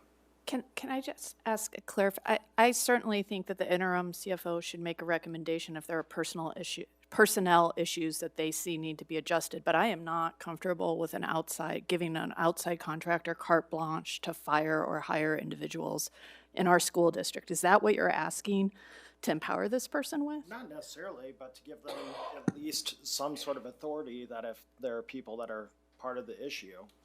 I mean, we're looking at a sizable budget problem right now. So And you, if people are not putting in the cells correctly into spreadsheets, I don't know if they should be putting cells into spreadsheets. I don't think legally we can have an outside contractor fire district employees. I mean, I think that they should make that recommendation to us, and we should absolutely know about it, and they should communicate it. I'm just not comfortable with a contractor having that level of discretion over the district, I guess. We did talk about personnel concerns that could be presented while the person's here. I think it's closer to what you're conveying, Director Williams, that those concerns would, of course, be elevated to the leadership team. And the board. Yeah. Yes. And frankly, I'm not at all comfortable with the notion as a board member of suggesting that financial personnel have been deliberately, in some way or another, doing things that hurt the district. I don't think that's a position that I should be in as a board member. And I would like to also, Matt, go back to the work for doing the bank reconciliation concerns, addressing them, getting that work done. As again, I understand that's a significant part of the concerns you've raised about being able to understand what our actual cash position is day to day. So if that's going to take additional work, and it has then it's possible that's going to need additional personnel in the business office, which will kind of go against our current budget adjustment situation. So I hope you'll be able to solve that conflict if it does arise. Sure, and that is a challenge, right? I mean, spending money when we're tight on money to address this situation. But again, like we said, I think with the interim chief financial officer, there's a lot of experience there in being able to complete that work. And so having that individual be able to work on these reconciliations or quickly identifying that we need some more support to do that will be a piece we talk about right away tomorrow. And the internal review and implementation of improved systems will be the recommendation of this person working with other business personnel, or just how is that gonna unfold?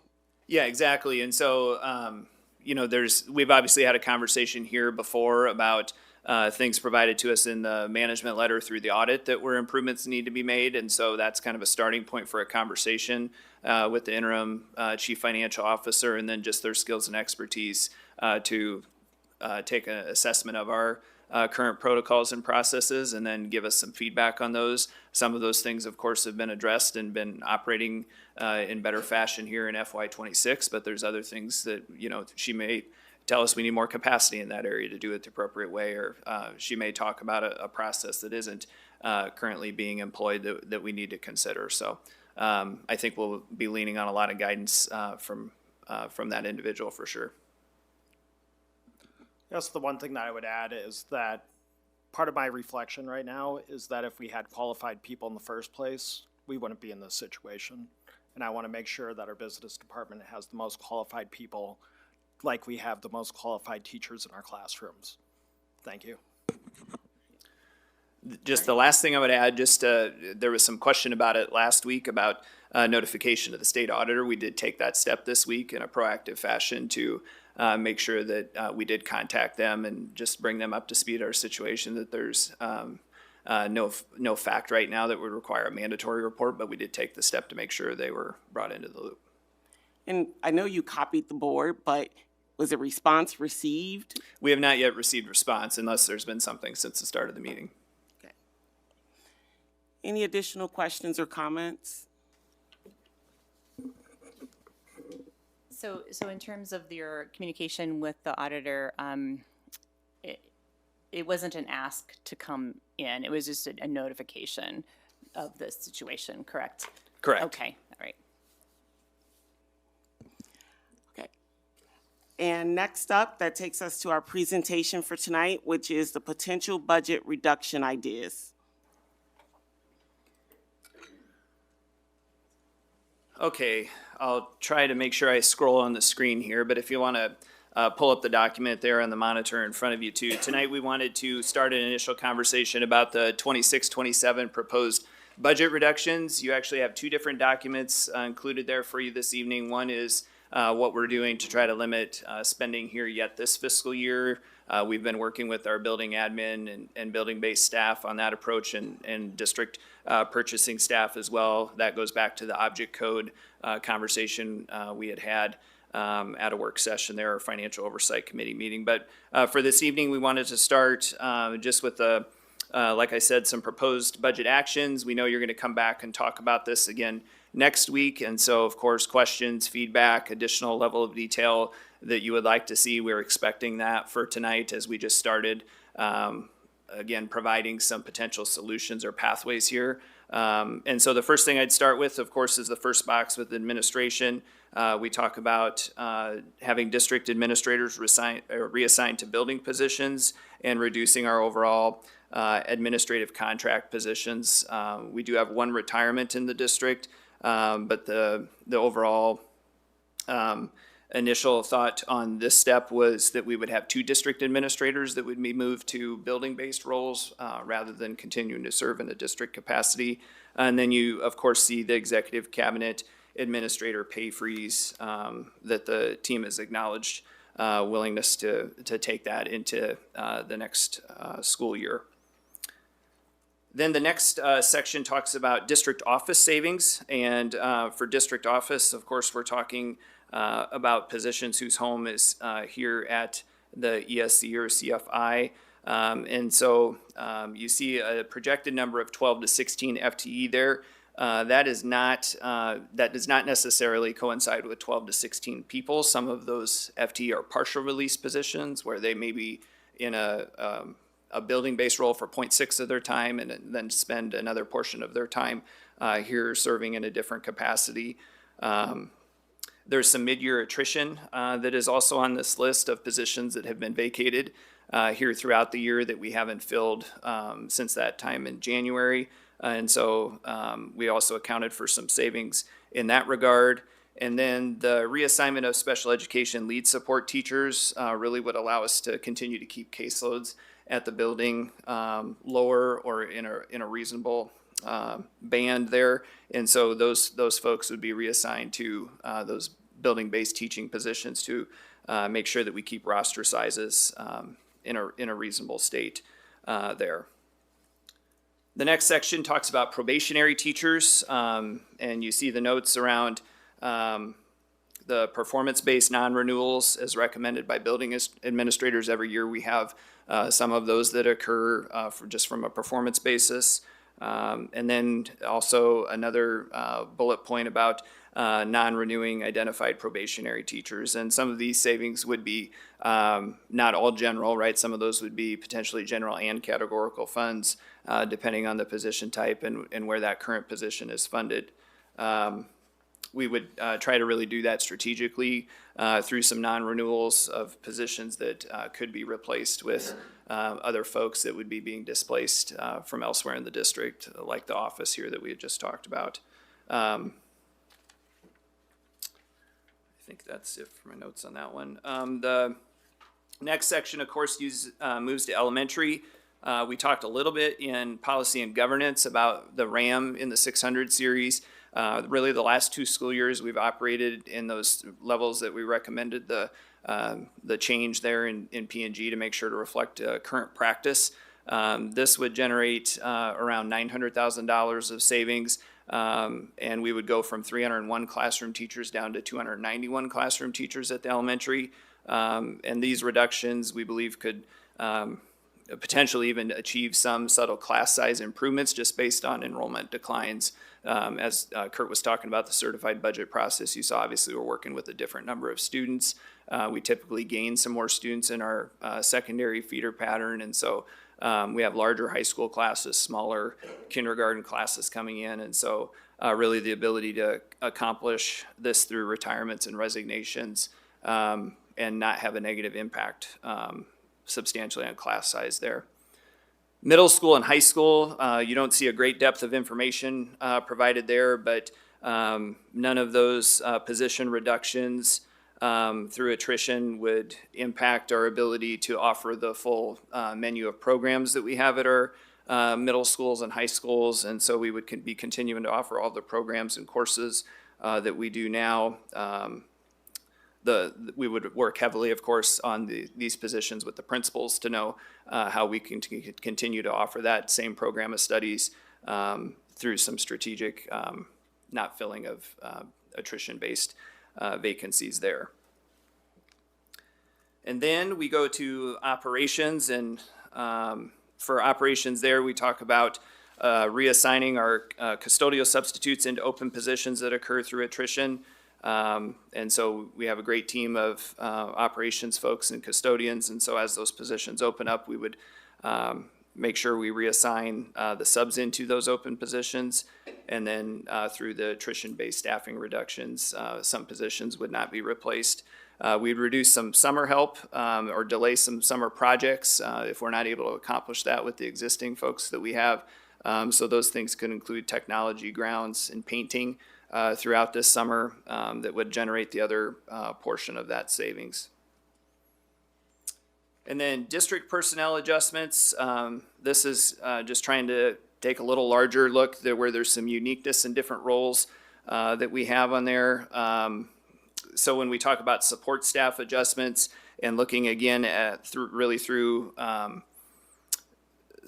what the building needs, I guess is what I'm trying to say. And so really trying to do some work with our building principals about where they're finding success with some of the different roles, whether we talk about our EIS or our BIs, facilitators, supervisory paras, secretaries, where do we have some movement, where are we finding success with what we're currently doing.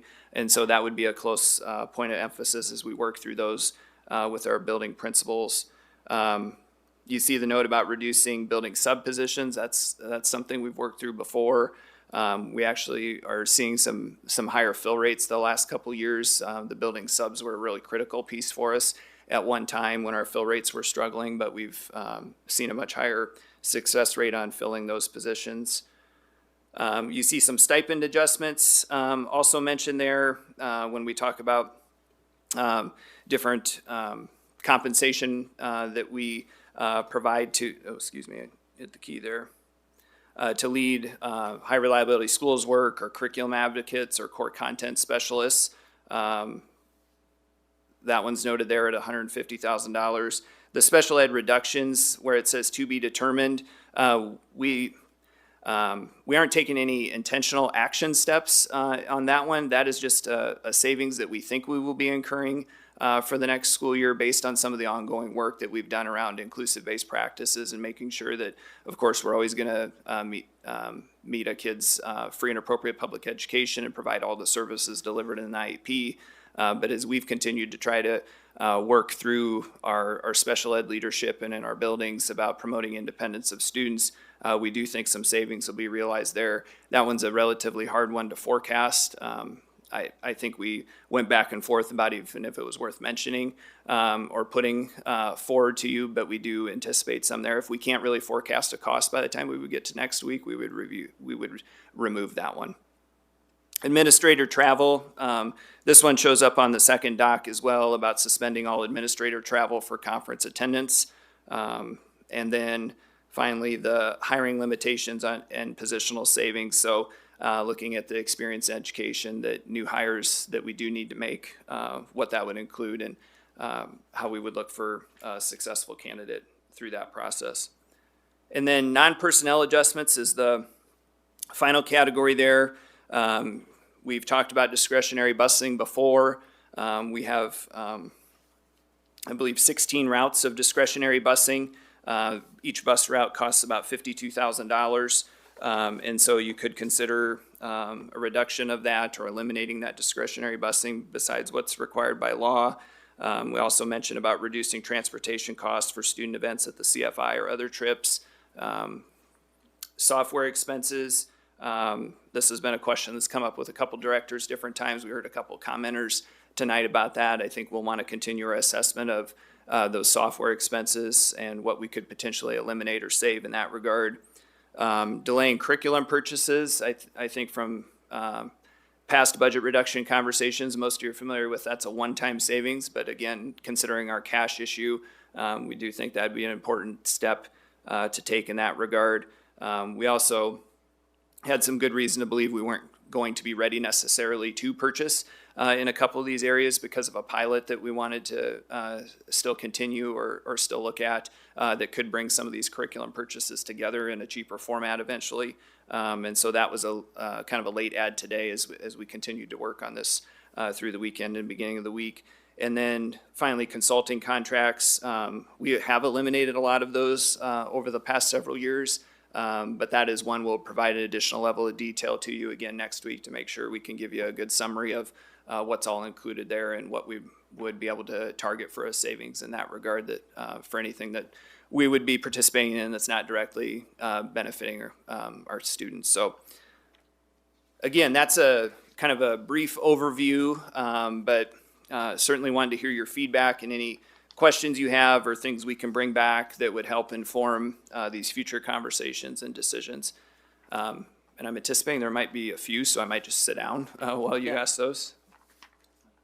Go ahead, directors. Matt, first thing I have, can you tell us about what total we're looking at in terms of budget reductions? So the targeted number that we've set out loud is $6 million, Charlie, when I've addressed that question. So that's the targeted reduction we would like you to consider at this point.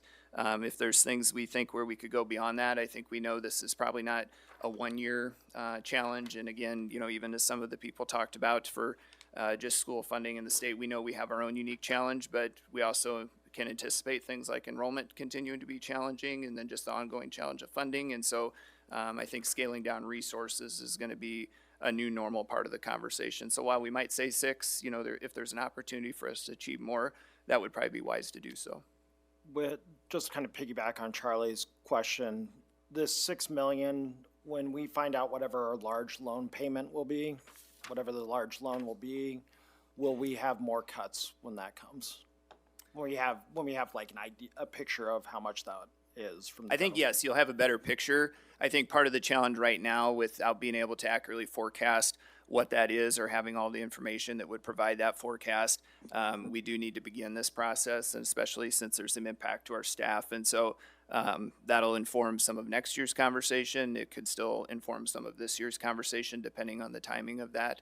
But yes, I think that's a good, fair question, Director Lingo. Is the $6 million in cuts just to right the ship, but not make any improvement on our unspent balance authority? So we have two issues, remember, right? The amount of cash that we have flowing out, and do we have sufficient cash reserves? And then we also have this financial health indicator from the state that we have to pay attention to with authority. So $6 million of reductions will definitely help our authority. I think the challenge will be, is it enough to effectively address our cash position? Is likely probably not enough, and that's why it's, again, a multi-year process. You may see a greater improvement or a greater trajectory in your authority projection than you might on the cash position. I know that we've talked about some of these things, but I just wanted to highlight some of the concerns that we've been seeing a lot of in the community communication via email and other conversations. And one thing that we've been hearing a lot about is just concerns about wanting to ensure that special education is protected and delivered in the manner we need to. And I know that there's a high value on that, but I just want to say that out loud, that there is a lot of concern about that. So as much detail as we can give as early as possible, I think would be helpful, just for transparency and helping people just understand what the future looks like, and to see the effort that I believe is being made to protect that and continue to deliver there. Another thing that I appreciate these categories of proposed actions, and I also appreciate the fact that there are things that are actions that can be taken pretty immediately, because this is an urgent situation. I also, once we feel like we have the immediate future handled in a healthy enough way, I do want to encourage us to look at a couple of things more systemically. And there have been some speakers tonight who've talked about this, but looking at sort of the organization as a whole, how we're currently structured, the org chart idea, and looking at, are there, and I understand the way organizations change over time, where you just plug people in when there's a need and you just run with it, and then after a while you get to a point where you're like, wow, why are we structured this way? And this, I would like to see this be an opportunity to take a look at some of those kinds of questions over time, to see, all right, meeting the needs of today, which are not the same as the needs of 2 years ago, are we structured in the best way? And similar to that, and another topic we've been receiving a lot of communication about, and that we heard tonight, is on the ed tech issue, and how that is connected to some of these issues of budget, and the deep concerns that our community has about the impact on learning of devices. And so again, another opportunity, I think, to just really engage in those kinds of conversations, to say, okay, we made these decisions based on what we had at the time. We made the best decisions we could. What are the best decisions we can make going forward for our students and for our budget? So those are kind of like the big categories of things I would like us to keep in mind as we work our way through kind of this tough immediate spot. Thank you, Director Director Horn-Fraser. Excuse me. I really agree that I think it's a time for us to look at elementary and use of devices, and that's a big expense. And we've heard from a lot of people that they would like to see that changed. I guess the one thing I just want to comment on is the elimination of discretionary busing. In my mind, that's been an equity issue, that we've tried to use the discretionary busing in that manner. So I guess I would like to know what the routes are, how many kids are riding, you know, is there anything we can do that maybe makes it more efficient? I don't know, but in my mind, the discretionary busing is a really important thing we do to promote equity. Maybe I could ask a question where the rest of you guys are at on the ed tech piece. Obviously, it's connected to an earlier conversation we had. It was reinforced with a couple commenters tonight. You guys have mentioned it. Is that something you'd like turned around fairly quickly, or do you see that as more like once we do some more immediate actions, we turn to that as one of those potential longer term ones, or how should we prioritize some of that conversation for next week? I'd really like to see if we can find more savings there, in fact, And I agree with Director Finch. I mean, I think there's two components. I think there's a potential short-term and a long-term. I mean, I'm a parent of an elementary school student. I don't think our kids are on Chromebooks all day. I think we had a presentation last year that bears that out, that they're not on Chromebooks all day. But I think that bears the question then of why do they each need their own device, and can we incorporate a computer lab type model in our elementary schools that reduces costs on devices? And if we can, then that seems like a shorter term solution that we can implement, not renewing devices for every single one of our students. And then the longer term picture is how are those computers used as an education strategy in our elementary school rooms? So team might be sitting over there thinking about stuff in our agreements or what that, purchase agreement requires. So, we will get that answer, and I don't want to overpromise, how immediate we could do that, but that's something we can analyze before next week to see what flexibility we might have there. I personally would be very, very much wanting to get the input from teachers about the concerns and suggestions and recommendations that have been brought to us at public hearings and comments tonight. I'm not sure where they stand, but what they think about the use of computerized technology in teaching. But it may not be what I've heard. It may be what I've heard. It may be different than.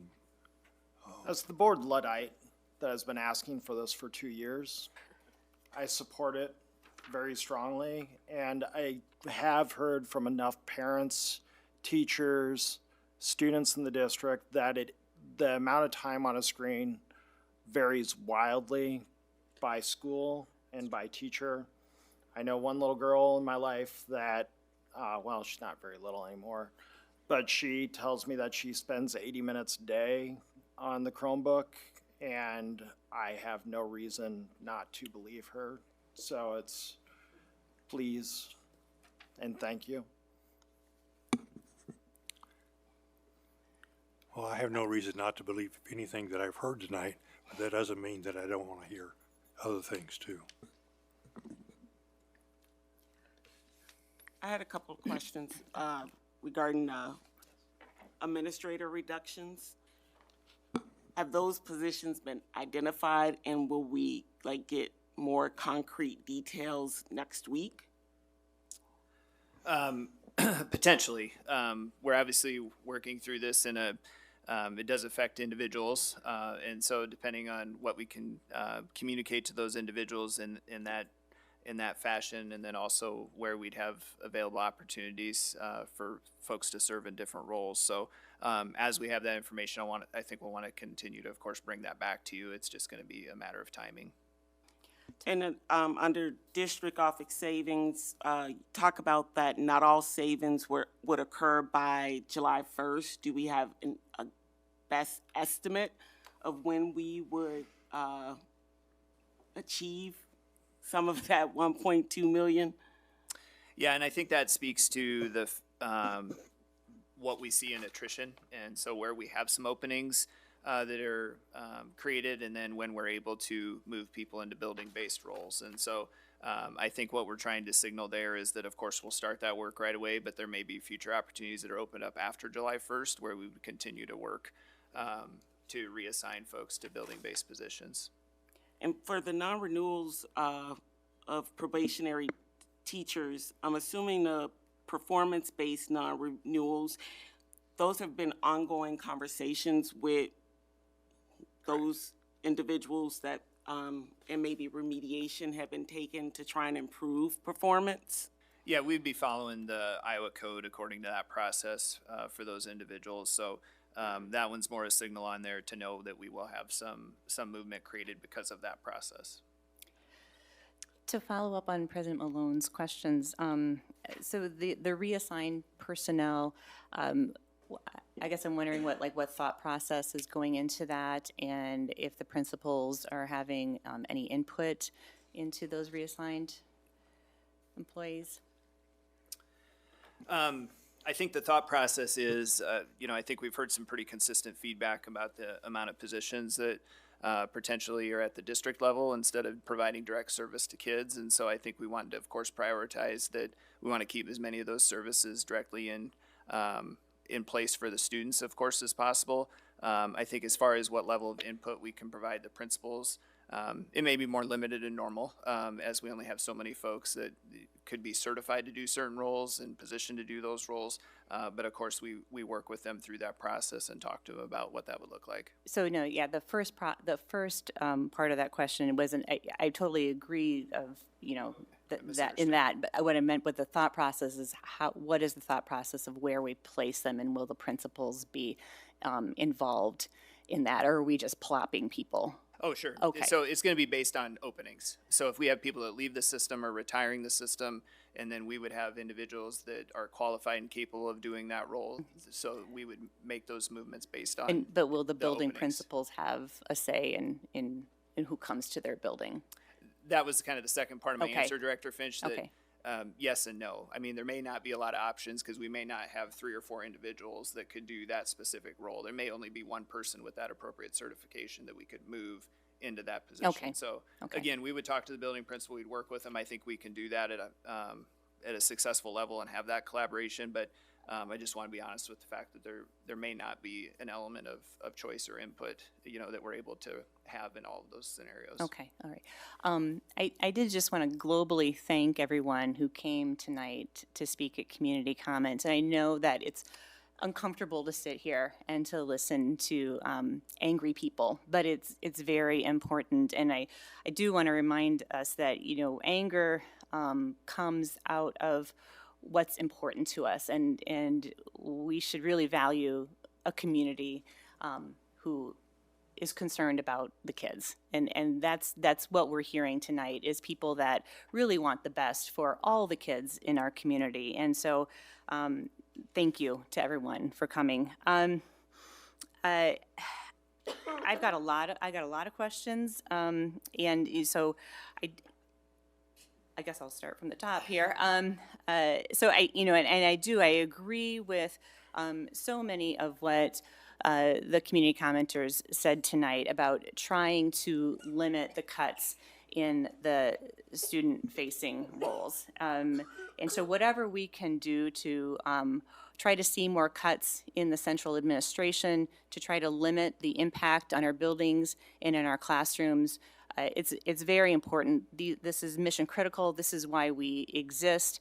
And the teachers in the classroom and the students and the personnel in the building should not bear the brunt of the mistakes that have been made by central administration.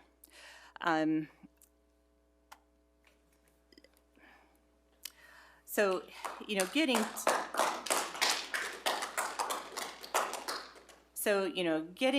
moving on, the pay freeze, I mean, that goes without saying.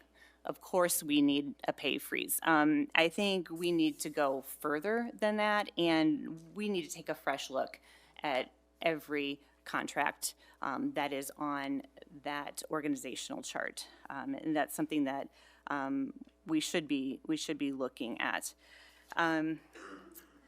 For the middle school and the high school reductions, I am concerned about what that means, and I guess I'm not convinced, or you're gonna have to convince me, please, that that's not gonna impact programs. I feel, you know, we've looked at the financial pictures of our buildings. We had a presentation in January, and we already know that the secondary schools are funded at a lower level.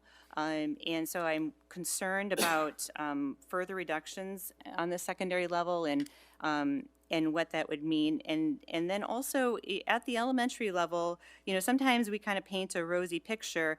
I guess you're going to need to convince me that we're going to reduce teachers and also reduce class sizes. So those are two areas that I would like to hear more explanation about. For the next document that you had, and I didn't know, are you going on to the next document after that, or should I ask my questions about that now? Yeah, maybe we stay on this one and then we Okay. can take that series of questions afterwards. Okay, If that's all right. okay. And just one follow-up question on the 12 to 16 FTE. You said that some of them will be sort of kind of in a hybrid situation. So does that mean it's more than 12 to 16 people if it's 12 to 16 FTE? Or what does that mean? I think the 12 to 16 is the savings we think we could achieve. So Okay. 12 to 16 FTE in savings, not necessarily people, because you may have somebody, again, like with the example of 0.6 that now in the building, but now becomes a 1.0 in the building. And so the savings would be the 0.4 of the role they're no longer Okay, in. okay. I'm kind of wondering how we got to all of this bloat to begin with. I guess that's my question. How did we come to this situation where we are able to cut all of this and still operate as a district? I guess that's more of a rhetorical question. You don't have to answer that. But I would like to hear more explanations about the reductions at the middle school and high school, and how this will affect RAM at the elementary level. I would say one thing maybe to address one of your concerns there at the end, Director Finch, is you remember the state had started a teacher leadership and compensation grant that funded many teacher leadership positions over the years. And so we've continued to scale that back at different points.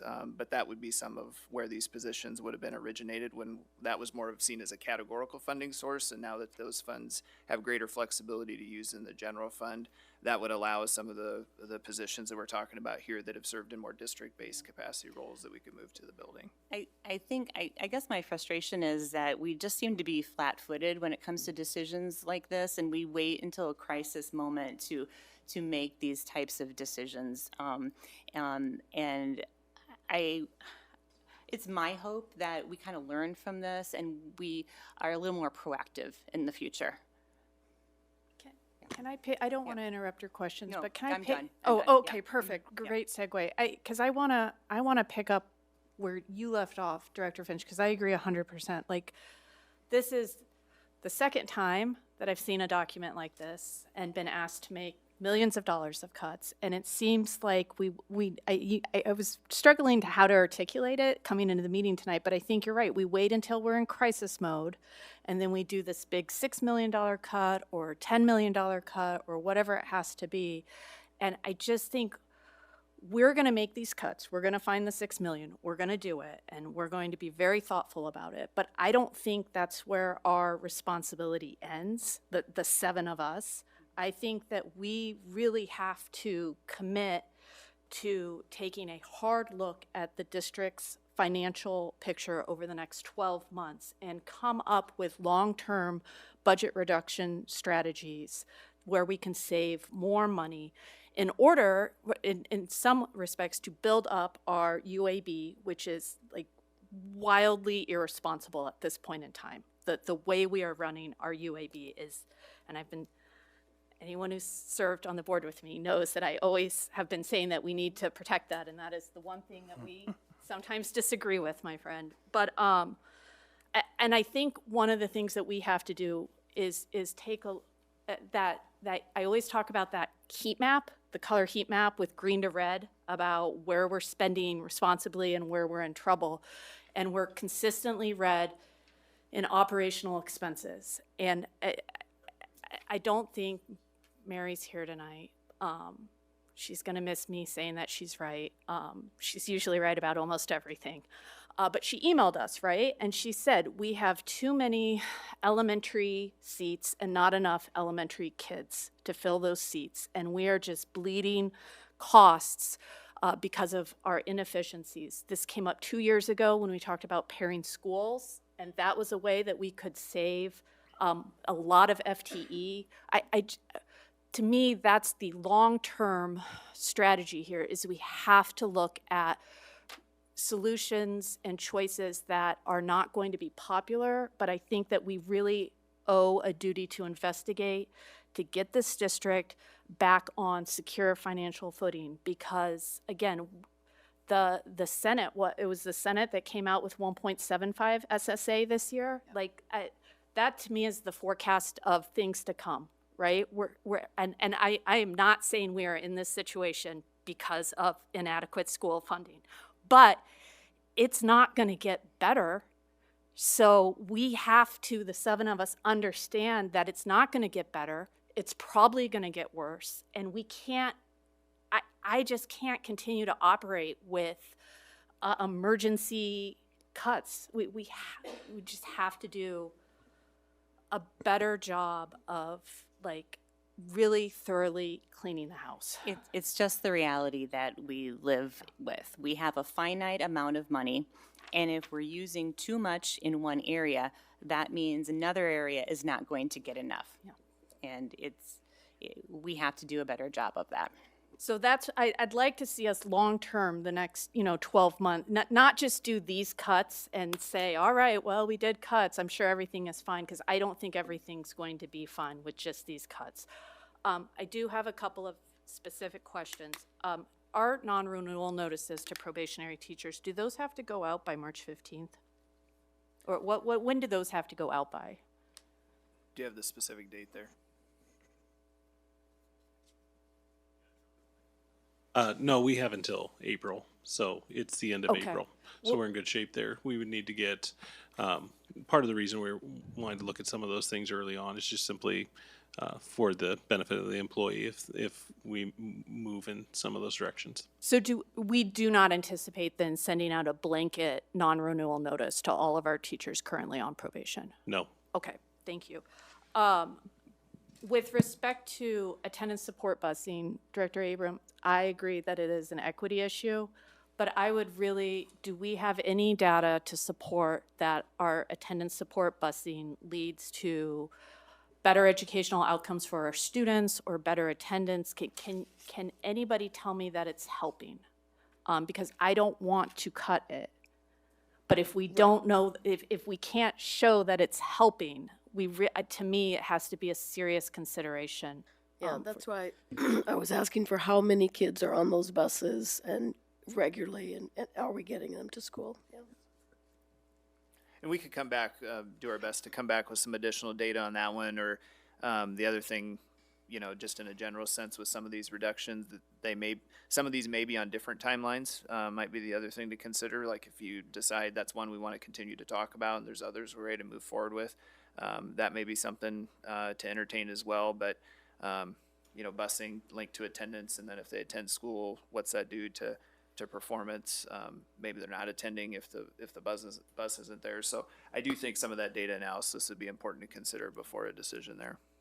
And the last thing I just wanted to point out, the delayed curriculum purchases, those always seem like really easy things, but I always just want to remind the community, right? It's just a delay, so it's not a permanent budget savings. So we don't have to pay the $1 million next year, but it is going to come due at some point in time. So that's, to me, a short-term solution, not a long-term solution.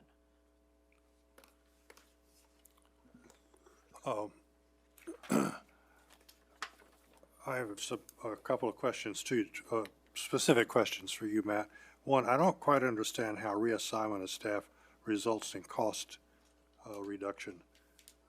Is that because the staff, that reassignment goes to replace a position that would have been filled otherwise, so that there are 2 employees instead, there's 1 employee instead of 2? Is that the idea?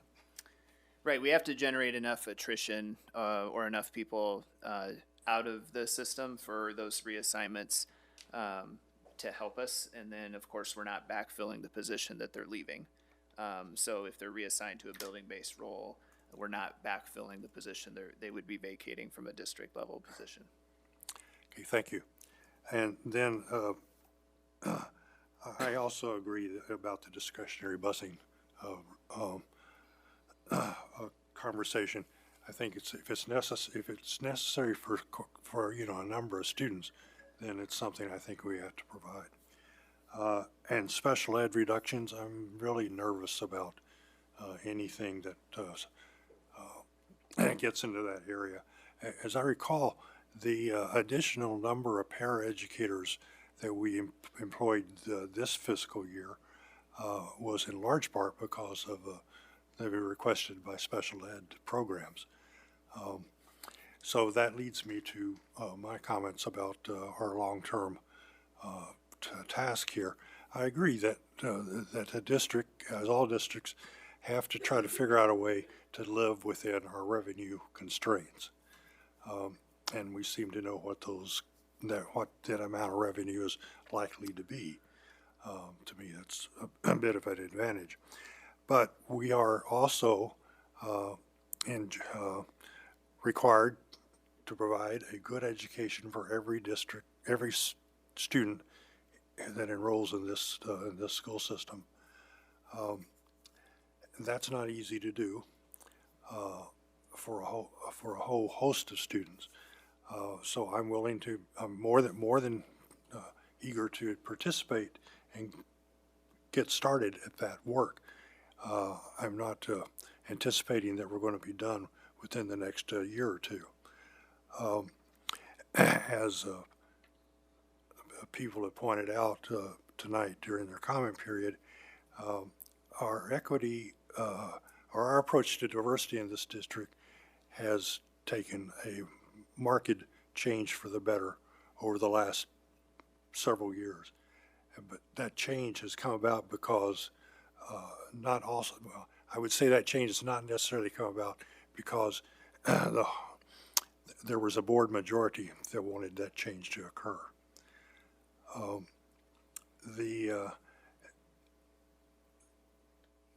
And going forward with doing things that are fair and equitable to all students in the district is not going to be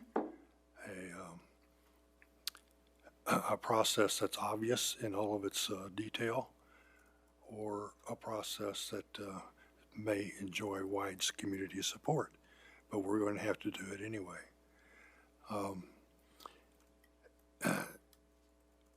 And the other thing that I heard tonight very clearly was that the district, according to these commenters, has been successful when we have worked together as an entire, in its entirety, both at the board level, staff level, student level, teacher level, para level, all of those different levels. And that's achieving that, or working with that amount of cooperation and respect and good feelings is not, is something that we have to do deliberately.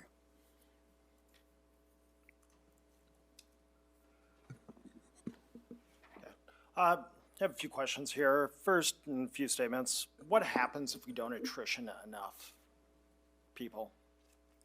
I mean, a lot of this is based on attrition, and when I walk through buildings, I don't see very many older teachers.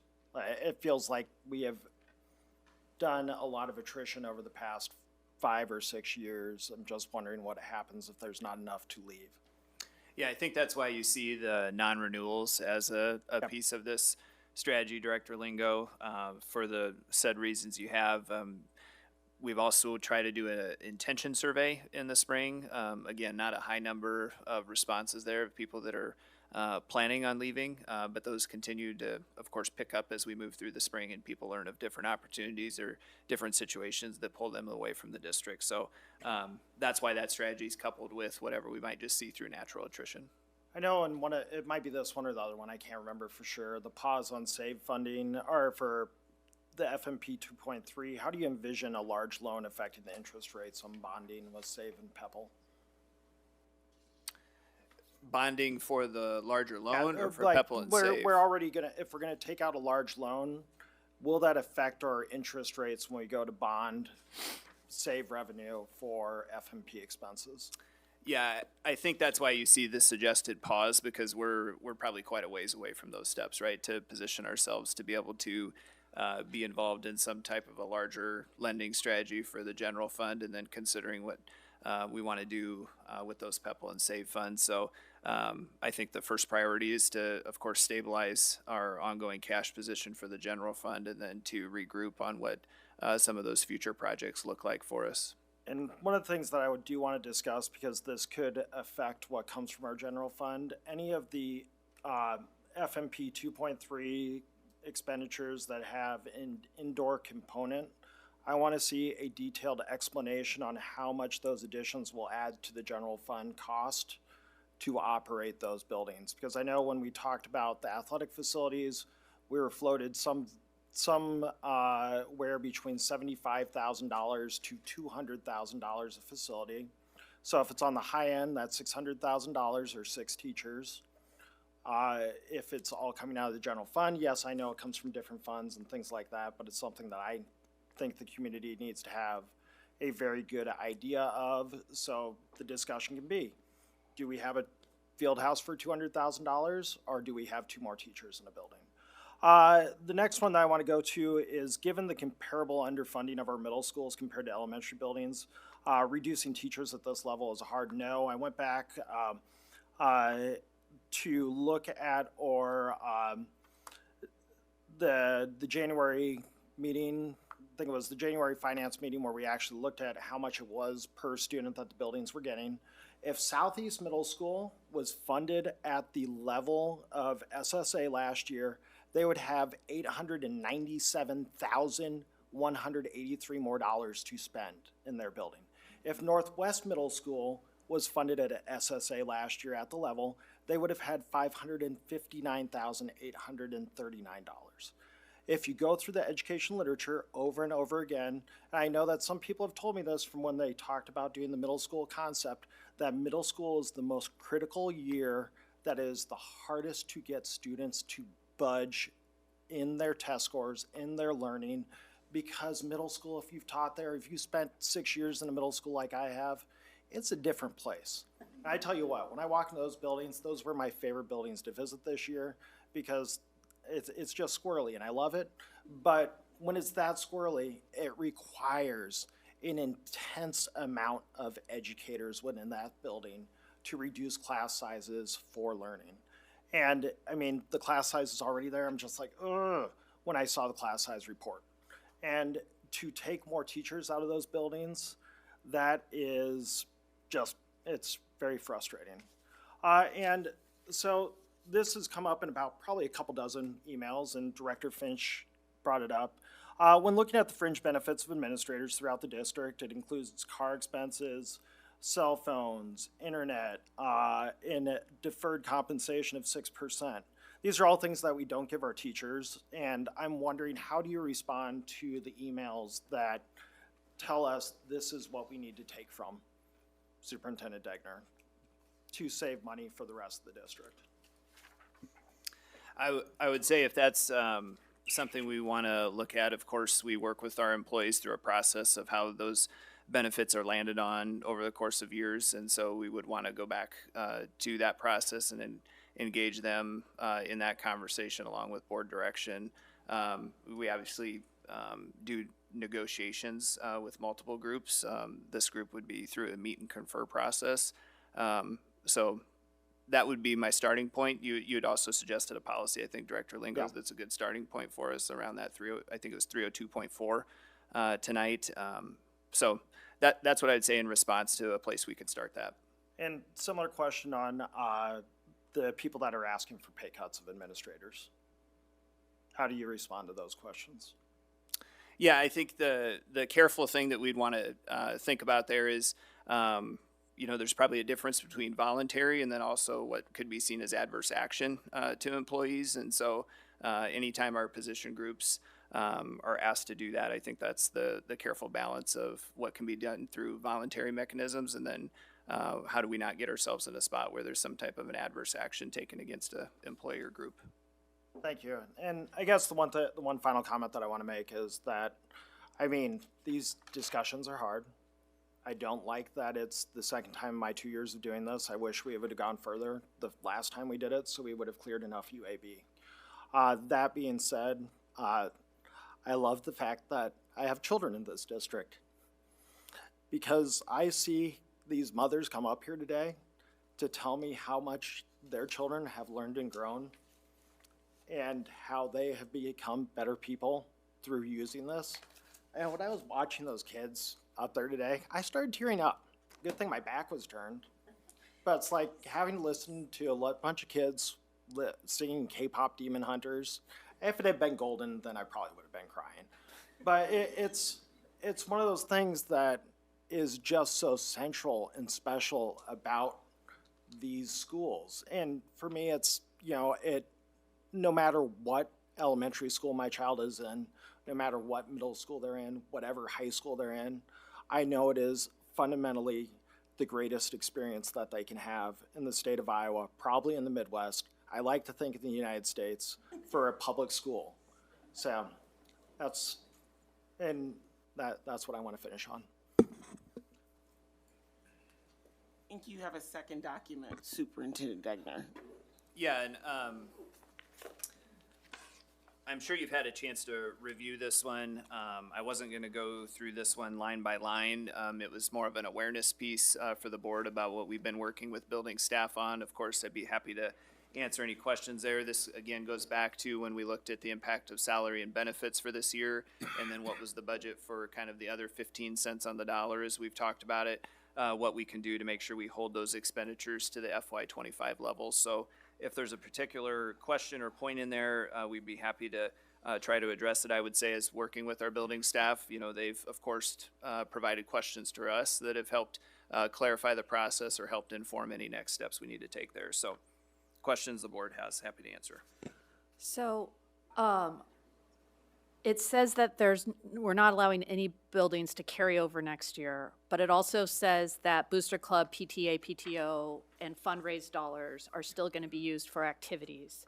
What if a activity group fundraised and they have a positive balance of, $800 at the end of the year? Are they going to be able to carry that over, or are we going to take that money away from the student org that fundraised the money? Yeah, I think, of course, we want to protect those fundraised dollars. That's not the intent of sweeping the building funds. I would say an honest challenge that we run into is that sometimes we have groups that have fundraised, say they fundraised $10,000, but they've spent $20,000, and I'm just throwing out numbers, $20,000 on something else, and then they come back and say, well, we want to spend our $10,000 we fundraised for. I think those are some of the conversations we're trying to get a handle on with the buildings in terms of monitoring and executing those budgets. And doing that in a timely fashion. And so, again, that's all the way to a purchasing process that just needs to continue to be improved. But the intent isn't to sweep those hard-earned fundraising dollars or donations. Thanks. I was just curious if you had any idea about what a ballpark would be in a number amount we would be saving with these particular interventions, because everything has an impact, right? So I was just wondering, how much savings do you think that we're looking at in some of these things here? Yeah, so I think what I would paint you back to, and I don't have the visual in front of me, Director Finch, but is back to that comparison we did between FY25 and what expenses we were seeing so far for FY26, and trying to limit that to a 2% expenditure growth. And so that's kind of the goal in each of those different object codes. We haven't broken it down by specific budget to each of these because some of these intersect with those different object codes from I think it was 300s through the 900s.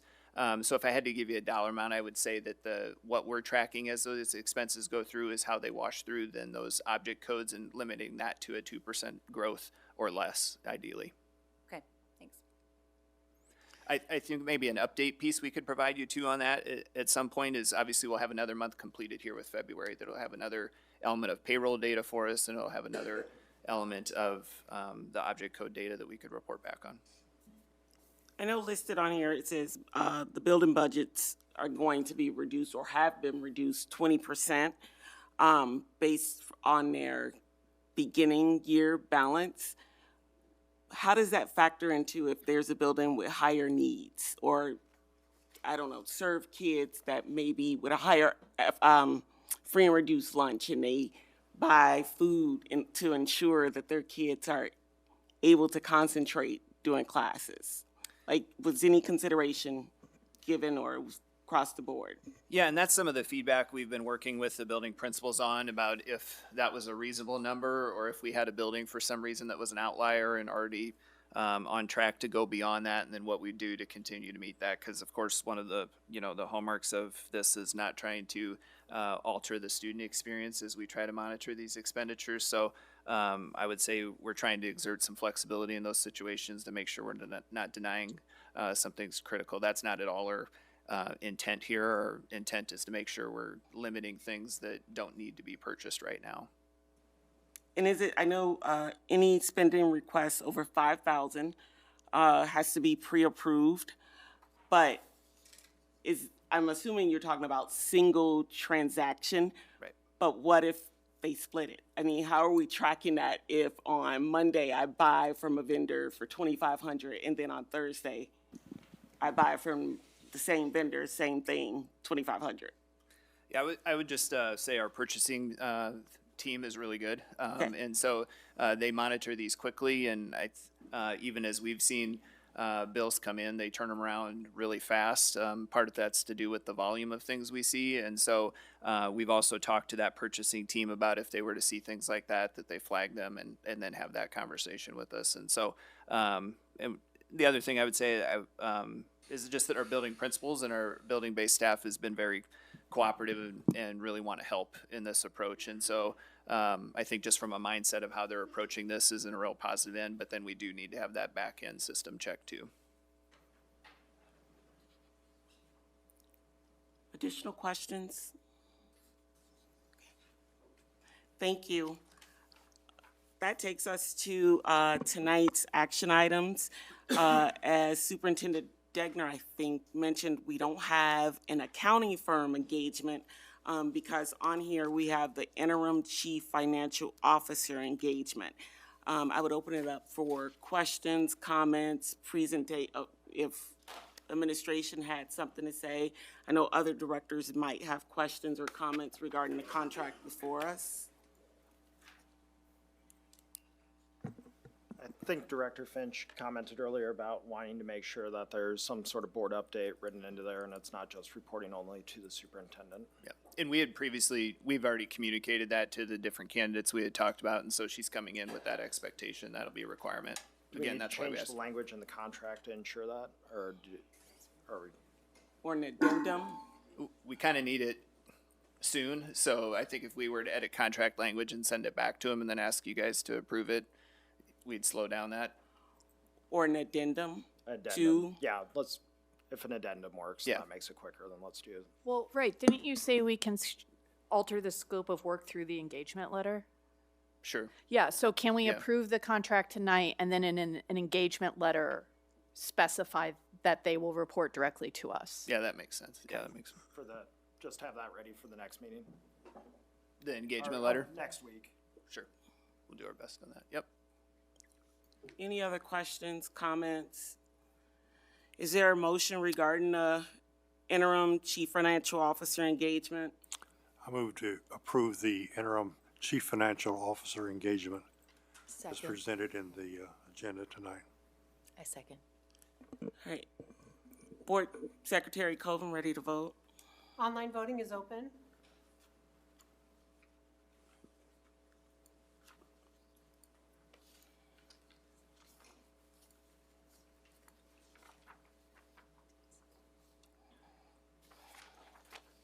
Votes have been cast and the motion carries with all directors voting in favor. Thank you. That takes us to legislative updates. We have our forum coming up this Friday from 4 to 5. Reminders will go out. We mentioned that SSA is on the governor's desk at 2%. I don't know if Superintendent Degner, you wanted to continue our updates from there? Yeah, one provision just that we're paying attention to as part of that SSA package that many may not have caught is the timing of the foundation aid payments. And I didn't see what ended up on the governor's desk today, I'll admit that. I was looking at our legislative update, so I'll need to go back and check that. But they were talking about these quarterly payments, so you guys know now that we receive those monthly. And so just as we look at that cash flow model for next year, that could create some unique opportunities or challenges depending on when those payments are received by the district. So instead of that monthly payment, receiving them quarterly, again, it might have to do with if that happens on the front end in July or if that happens on the back end of the quarter. And again, whether that's a challenge or an opportunity for us as we build that model. There's other pieces of legislation that have, of course, been introduced or talked about in committee. There's something on guns on school grounds, authorizing school district to authorize a person to carry a gun in a school vehicle. I just want to remind people that even though we've had some legislation along those lines before about authorization of that, that's not something this board or district has been interested in. And so that's one I know that has caught some news headlines, though. There's a piece on ESA categorical funding flexibility. I think the more funding flexibility that we can advocate for, we obviously is helpful for us, especially in our current dynamic. There's pieces on open enrolled sports, and that's probably especially relevant for some parents, whether they're coming or going from the district in the sit-out window for that period of time has suggested to be increased. And so that's one I would want to highlight for parents. Property tax reform, of course, continues to be a part of the conversation and something that's a significant impact to all of us. The other one that I think is definitely of note and that we need to continue to talk about is the cameras in the special education classrooms and what the potential impact points of that would be and how we would work through that with our staff. I'm sure there'd be a high level of concern, probably on multiple layers and from multiple stakeholders about that, for example. So there's a lot, as always, this time of year in the legislative session. Of course, having that SSA number, although we'd like to see it higher, is a nice known for us so that we can start to build that preliminary certified budget and work through that process as Kurt talked to you about tonight. And I know we heard from a couple of community commenters about the SSA, and Director Horn-Frazier has previously talked about maybe a joint resolution from the board, and one of the commenters did email us on the 17th of this month with language. Want to double check to see if that goes on our special meeting next week. What's the appetite from people? I remain convinced that it's important to use our voice. Yeah, I would agree with that. Yeah. And if we can get it on the special meeting, it seemed to me like that would make sense. So. Agreed. Okay. Anything else for legislative updates from other directors? Okay, that takes us to agenda setting. We will have a special board meeting Tuesday where we will discuss, continue to discuss the budget reductions and propose recommendations for reductions, as well as the resolution and an addendum, hopefully, for the CFO, and take action for the short-term, recommendation and action for the short-term $3 million loan. And that covers everything? I have one that I sent to the president and vice president, a resolution stating that the board would, once the FY24 and 25 audits are completed, that they would send them on to the state auditor's office. Though I believe that contacting the auditor's office is an important first step from the administration's end on transparency, I also believe it is in the best interest of the board to reflect the community's sentiment on evaluation of the documents to build trust and transparency. Simply state, I believe that there is a need for a belt and suspenders approach to it. The language is pretty basic. And if I need to do anything else to make the resolution, I don't know if there's. We can put it on for a discussion item and you have language?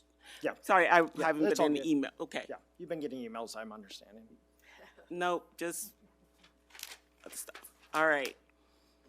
Anything else? So then that takes us to our regular meeting, our March 10th date, where there will be, is it still operations, or are we going to do something different that night? We did not have a operations topic slated at this time. I think it might be wise just to slot that as a work session. Okay. And then as we progress through the next couple weeks, that'll provide us some good flexibility to know what And topics so a relevant. work session at 5 to continue the discussion of budget. Yeah, district finances, Yep. wherever we need to be at that point.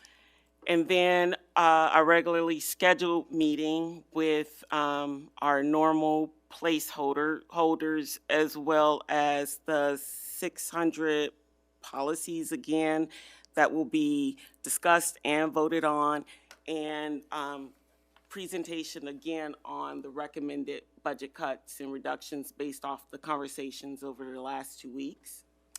Yeah, I think we'd be targeting your action there on the 10th after tonight's initial proposal, feedback and conversation next week, and then at least some initial action taken on those reductions. I think everybody's acknowledged there's a need for some obvious long-term and ongoing conversation that will still follow that.